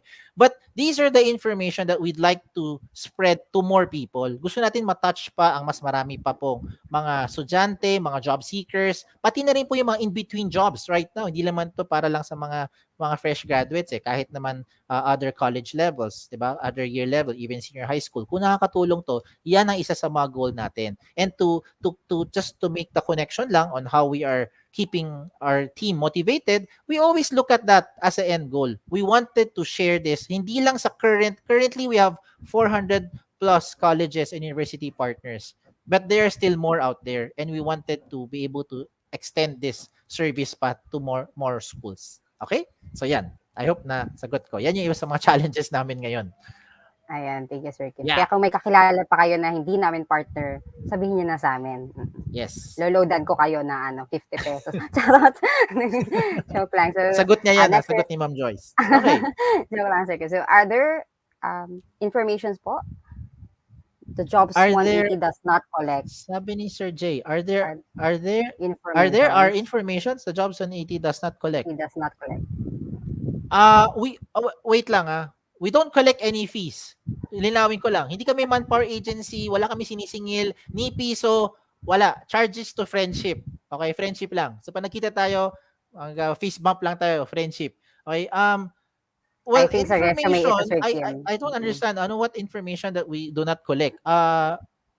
You just check out the resume link. Whatever is in the resume link, these are the information that we collect. Anything that's outside of that, we don't collect. So example, we don't collect we don't check for information like your religion. We don't check your religion. Example lang. Ayan. So we don't yan. I hope nasagot ko yung tanong. Pag hindi ko nasagot, just send us an email. Okay, Sir Jay? Yeah. You try exploring na kasi you have to create resume kasi it's a requirement for your virtual career fair. Sinabi naman ni Sir Kim. So, next po from Ms. Beatriz Perez. Good afternoon po. Any charges or fees in the future in using the website that we should be aware of? O kakasabi ko na, ang galing talaga, di ba? Parang on cue yan lagi. Sinagot ko na yung tanong mo, Ma'am Beatrice, kanina. Wala po kami sinisingil, ni piso, always charge it to friendship. Okay? Wala. Huwag kayong magugulat. Gawa lang kayo ng resume link nyo. Hindi namin kayo hold the pen. Okay? Just continue to use it lang. Walang bayad. Libre po yan. Okay? There. Alright. Thank you po. Okay, next po. So, good afternoon, sir. How do ResumeLink verify the authenticity of the document in the portfolio section? Okay. Whatever information you put in your resume link, we are hoping that lahat ng information nilalagay nyo are true. Okay? Isa sa mga sinasabi natin dito, hindi ito social media account na kailangan mo i-falsify para magpapogi or magpa-cute doon sa tumitingin ng information nyo. First of all, hindi nga tayo social media account, so I don't see any reason, personally, I don't see any reason why you would want to falsify your information. Maybe because you wanted to make sure lang that you will land the job. Maybe on the short term, yes, finosify mo information mo, nakuha mo yung trabaho. Pag nahuli ka ng kumpanya na pinasukan mo, na finosify mo information, lagot ka. Okay, so I do not recommend that you do falsify your information. Now, to answer your question, how do we verify the authenticity of the document in your portfolio section? We leave it up to a parang ano siya, human nature factor. Meron tayong check and balance, human nature. companies that you'll be applying to, they will be responsible in checking those information. Okay, hindi na kasi Jobs 180 isa-isa titignan yung mga portfolio ninyo. Okay, sino yung in-applyan nyo sa mga companies, yung mga companies will do their background checking. Kayo din naman po as an applicante, wag nyo naman din subukan kung talagang don't test those HR. Yan lang masasabi ko, because even if you land the job at pag nahuli nila, finalsify mo yung details nyo, baka magkaroon pa po tayo ng kaso. I mean, kayo ng kaso. Okay, so wag nyo na pong gawin yon. So ako lang, just keep it real. Whatever you have, you put it there in your portfolio. Okay, kung anong meron, lagay sa document nyo. Be true. So kung wala na tayong malagay, edi wala na. Di ba? Huwag tayong mag-invento. Diba? Just like your work experience. Kung meron, meron. Pag wala, wala. Di ba? Ganun lang siya. Okay? All right. Thank you, Sir Kim. So, next po, hello, sir. With regards to the proof on specific skills attached on the resume, for example, editorial cartooning, am I to attach an output po as a proof? We leave it up to you, Sir Algier. Yung kung nabitin kayo sa pag-attach, because there will be limited information. I mean, the information, sorry. Space, no? Pwede niyo i-attach. Baka gawin niyo ng photo album yan, di ba? Example lang. So if you have other things that you want to attach as proof of your skills, you can put it somewhere else. You can create it in a different file. In that file, you can share the link doon sa document or portfolio section. So when the HR looks at your information na naka-attach, they can open the link and be redirected pa kung saan nyo pa siya ni-store. I hope na nasagot ko yung I hope nasagot ko yung tanong. No? Yan yung tanong niya, tama? Okay. Thank you, Sir Kim. Yan. Okay, next po. Meron Today, pa. sir, I can't use my surname po in the personal information sa Jobs 180 kasi may special character daw po. Well, my surname do have special character po. Gusto ko sana na yung surname ang ilagay ko but di tinatanggap. That's why I used my middle name na lang po. Okay lang po ba yun? Pwede naman. Kung ResumeLink naman ninyo, parang ito rin yung tanong ng ibang mga... Kasi yung surname niya, sir, may dash, Andin dash. Like Enye. Tama, no? Hindi. Andin. Sorry, Andin. Andin dash O. Dash O. Correct. Oo. So may special Sir character Mark, na. because of the dash is a special character. Okay. In that case, I think you can try, kung okay lang, you can say Andin O, tanggalin mo yung dash. Kung hindi naman, if you want to stick with your middle name as your ResumeLink lang naman ito eh. Diba? Kung ResumeLink lang naman, pwede mo gawin MFCA. O yan, yan ang recommend ko. Just put the initials of all your names. MFCA. Diba? .jobs180.com. Sample lang. I'm just giving you options. ResumeLink lang naman siya. Pero when it comes to your personal information, I think pwede na yung mga characters doon sa loob. Kung Enye, no? I think pwede na. Pag hindi pa rin, send us a message sa aming we'll info check at it with the jobs180. dev. Okay, so thank you, Sir Kim. So good afternoon, sir. I would like to ask what is your aspiration and vision in creating the site of Jobs 180? Nako, parang may balak ka. Thank you, Ma'am Keisha. The company's vision, is to be able to share itong platform na ito for you to be able to use it, to see all its benefits and advantages. That's basically the vision of the company. No, to be able to reach out to help, kasi naging estudyante rin tayo ng minsan, naging aplikante rin tayo ng minsan, at hindi lang yon, naging HR din tayo. So we're trying to understand both sides as an applicant and also as an HR of the company. What will be more efficient on both of them? Hindi lang po yan. Pati rin sa school. Kasi every time you update your information, we also wanted to make sure lang that your school knows kung kahit papaano they are aware kung kayo ay may trabaho na or wala pa, para kung meron man silang support na pwedeng maitulong sa inyo, malalaman, makakatulong din po, no, yung ibang mga support system natin sa school. Okay? So yan. I hope nasagot ko yung tanong mo, Ma'am Keisha. Our last question, Sir Kim. Last question. So, okay. Last question, Sir Kim. So, tapusin na natin ito. Tapusin na natin. HR, Yes. what would be the most important information you're looking for other than experience? Para sa akin, yung skills. Ako, yun na. I'll answer you straightforward, Sir JM. Other than the experience, kung wala experience, I still look at the skills. Actually, skills muna ako before experience. It's always like that. Okay? Kasi whatever yung course mo, whatever yung location mo, whatever yung school, it will always be the skills. So yun. And the rest will just justify and in a way, parang support yung claim mo. Okay? Ito, So I hope pinaka-last nasagot ko. Kung Sir sakali Kim. lang hindi namin nasagot, meron pa kayong mga tanong, naiya kayong magtanong, send us a message dun sa info at jobs180.com. Like us on Facebook, follow us on Twitter, Instagram, pati na rin sa TikTok. Sa TikTok na rin kami, nakikiuso na rin kami. Okay, so check us out. Okay? Okay, Yeah. so meron pa Sir Kim, isa Sir Kim. So, is it only limited to job hiring in the Philippines, yung Jobs 180 account? No. No, kahit saang merong internet, basta merong browser, Google Chrome, Firefox, Android, Safari, whatever they're using, and for as long as they know your exact resume link, which means you have to give it to them, they'll be able to see your information. Kayo may control. Anong information ilalabas nyo or tatago nyo sa public. And that's why we are promoting that tool, yung resume link. I hope na-address ko yung Alright. tanong na yan. Ayan, Okay? so yan.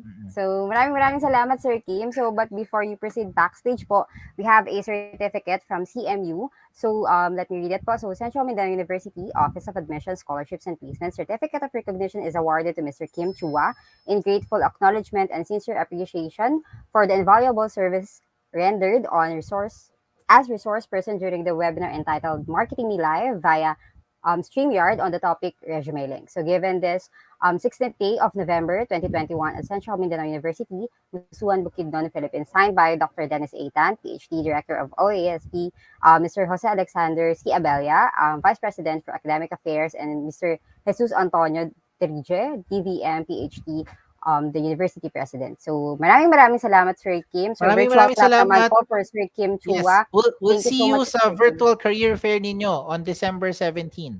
Okay? Yes. Check out the announcements. All right. Thank Thank you, Sir you. Kim. So to know more about the resume link, guys, you may visit jobs180.com. Okay, so www.jobs180.com. Okay, so if wala na kayong questions, so to officially close our program for today, may we invite Dr. Dennis Aitan, Director of Office of Admission, Scholarship and Placement for the closing remarks. A pleasant day to all. I am deeply grateful that this first webinar on Marketing Me Live has finally been concluded. This webinar is supposed to be aired on November 11. However, it is rescheduled because last week, academic break was declared. The rescheduling is our way of expressing our support to the celebration of mental health awareness and for giving the students all their time during the break. This webinar is made possible with the concerted efforts of individuals who pour out their time and talents to become part of the preparation and implementation process. With this online successful webinar today, I wish to extend our deepest gratitude to the following: our junior and senior college students for their participation despite technical challenges. The Managing Director of Jobs180.com, Mr. Kim Chua, and his staff for being our partner in this training. Mr. Kim is very hands-on in the preparation and implementation of this webinar since day one. Thank you so much, Mr. Kim. To the OSP personnel at the Inday, Ma'am Kat, Ma'am Ann, Sir Vince, Ma'am Jess, Ma'am Hannah, and Kuya Lando, for the all-out support extended. Special thanks to Ms. Hannah, our placement staff, for putting in place the necessary things to be done for this webinar to be realized. To the speakers, namely Mr. Kim Chua, Managing Director of Jobs180.com, Ms. Christine Teoxon, the Talent Acquisition Officers of the same agency, Jobs180.com, and Ms. Reese Pasia, the Recruitment Manager of Optum Global Solutions, for sharing their knowledge and expertise in order for our students to learn how to market themselves live and land good jobs and grab opportunities in their OJTs in the future. Thank you so much, Ma'am and Sir. To the CMU administration, headed by our University President, Dr. Jesus Antonio G. Dureje, our Vice President for Academic Affairs, Dr. Jose Alexander C. Abella, for their unending support. And finally, to our Almighty God the Father, for all his unending love, protection, and provision that made our event today a success. I believe our students have learned significant things from this webinar, and I hope that they will put into application and maximize what these learnings are. Again, thank you very much for all your support. God bless and have a pleasant day to all. All right, thank you so much, Dr. Dennis Tan. Apologies po, I forgot that it's a she, so I stand corrected. So I'm sorry, Dr. Dennis.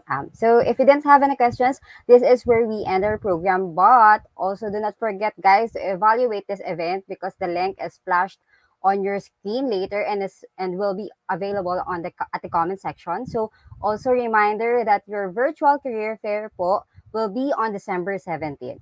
So to join po virtual career fair, the link po will be provided by your OASP or by Miss Hannah by the placement office. So it will be on December 17 at 1 p.m. po. So you may ask the placement office po for the pre-registration link. So again, we would like to thank each one of you guys for staying all throughout the event. We would like to thank VXI Optum CEO for being our corporate sponsors for this event. So you may check out their page po for career opportunities. You may visit jobs180.com/VXI, jobs180.com/Optum, jobs180.com/CEO. So please watch out for the next set of webinars we are going to host for.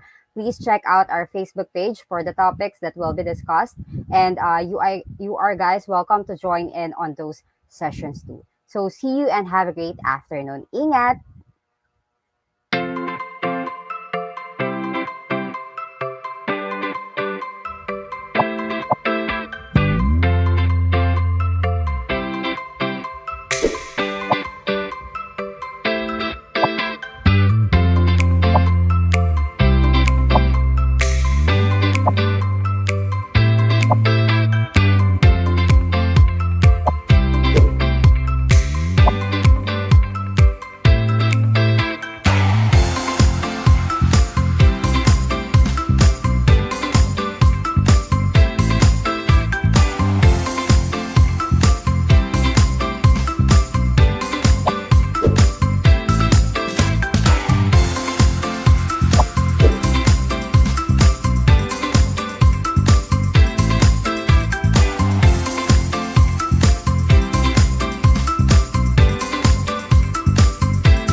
The clinical trial market as we know it is about to change.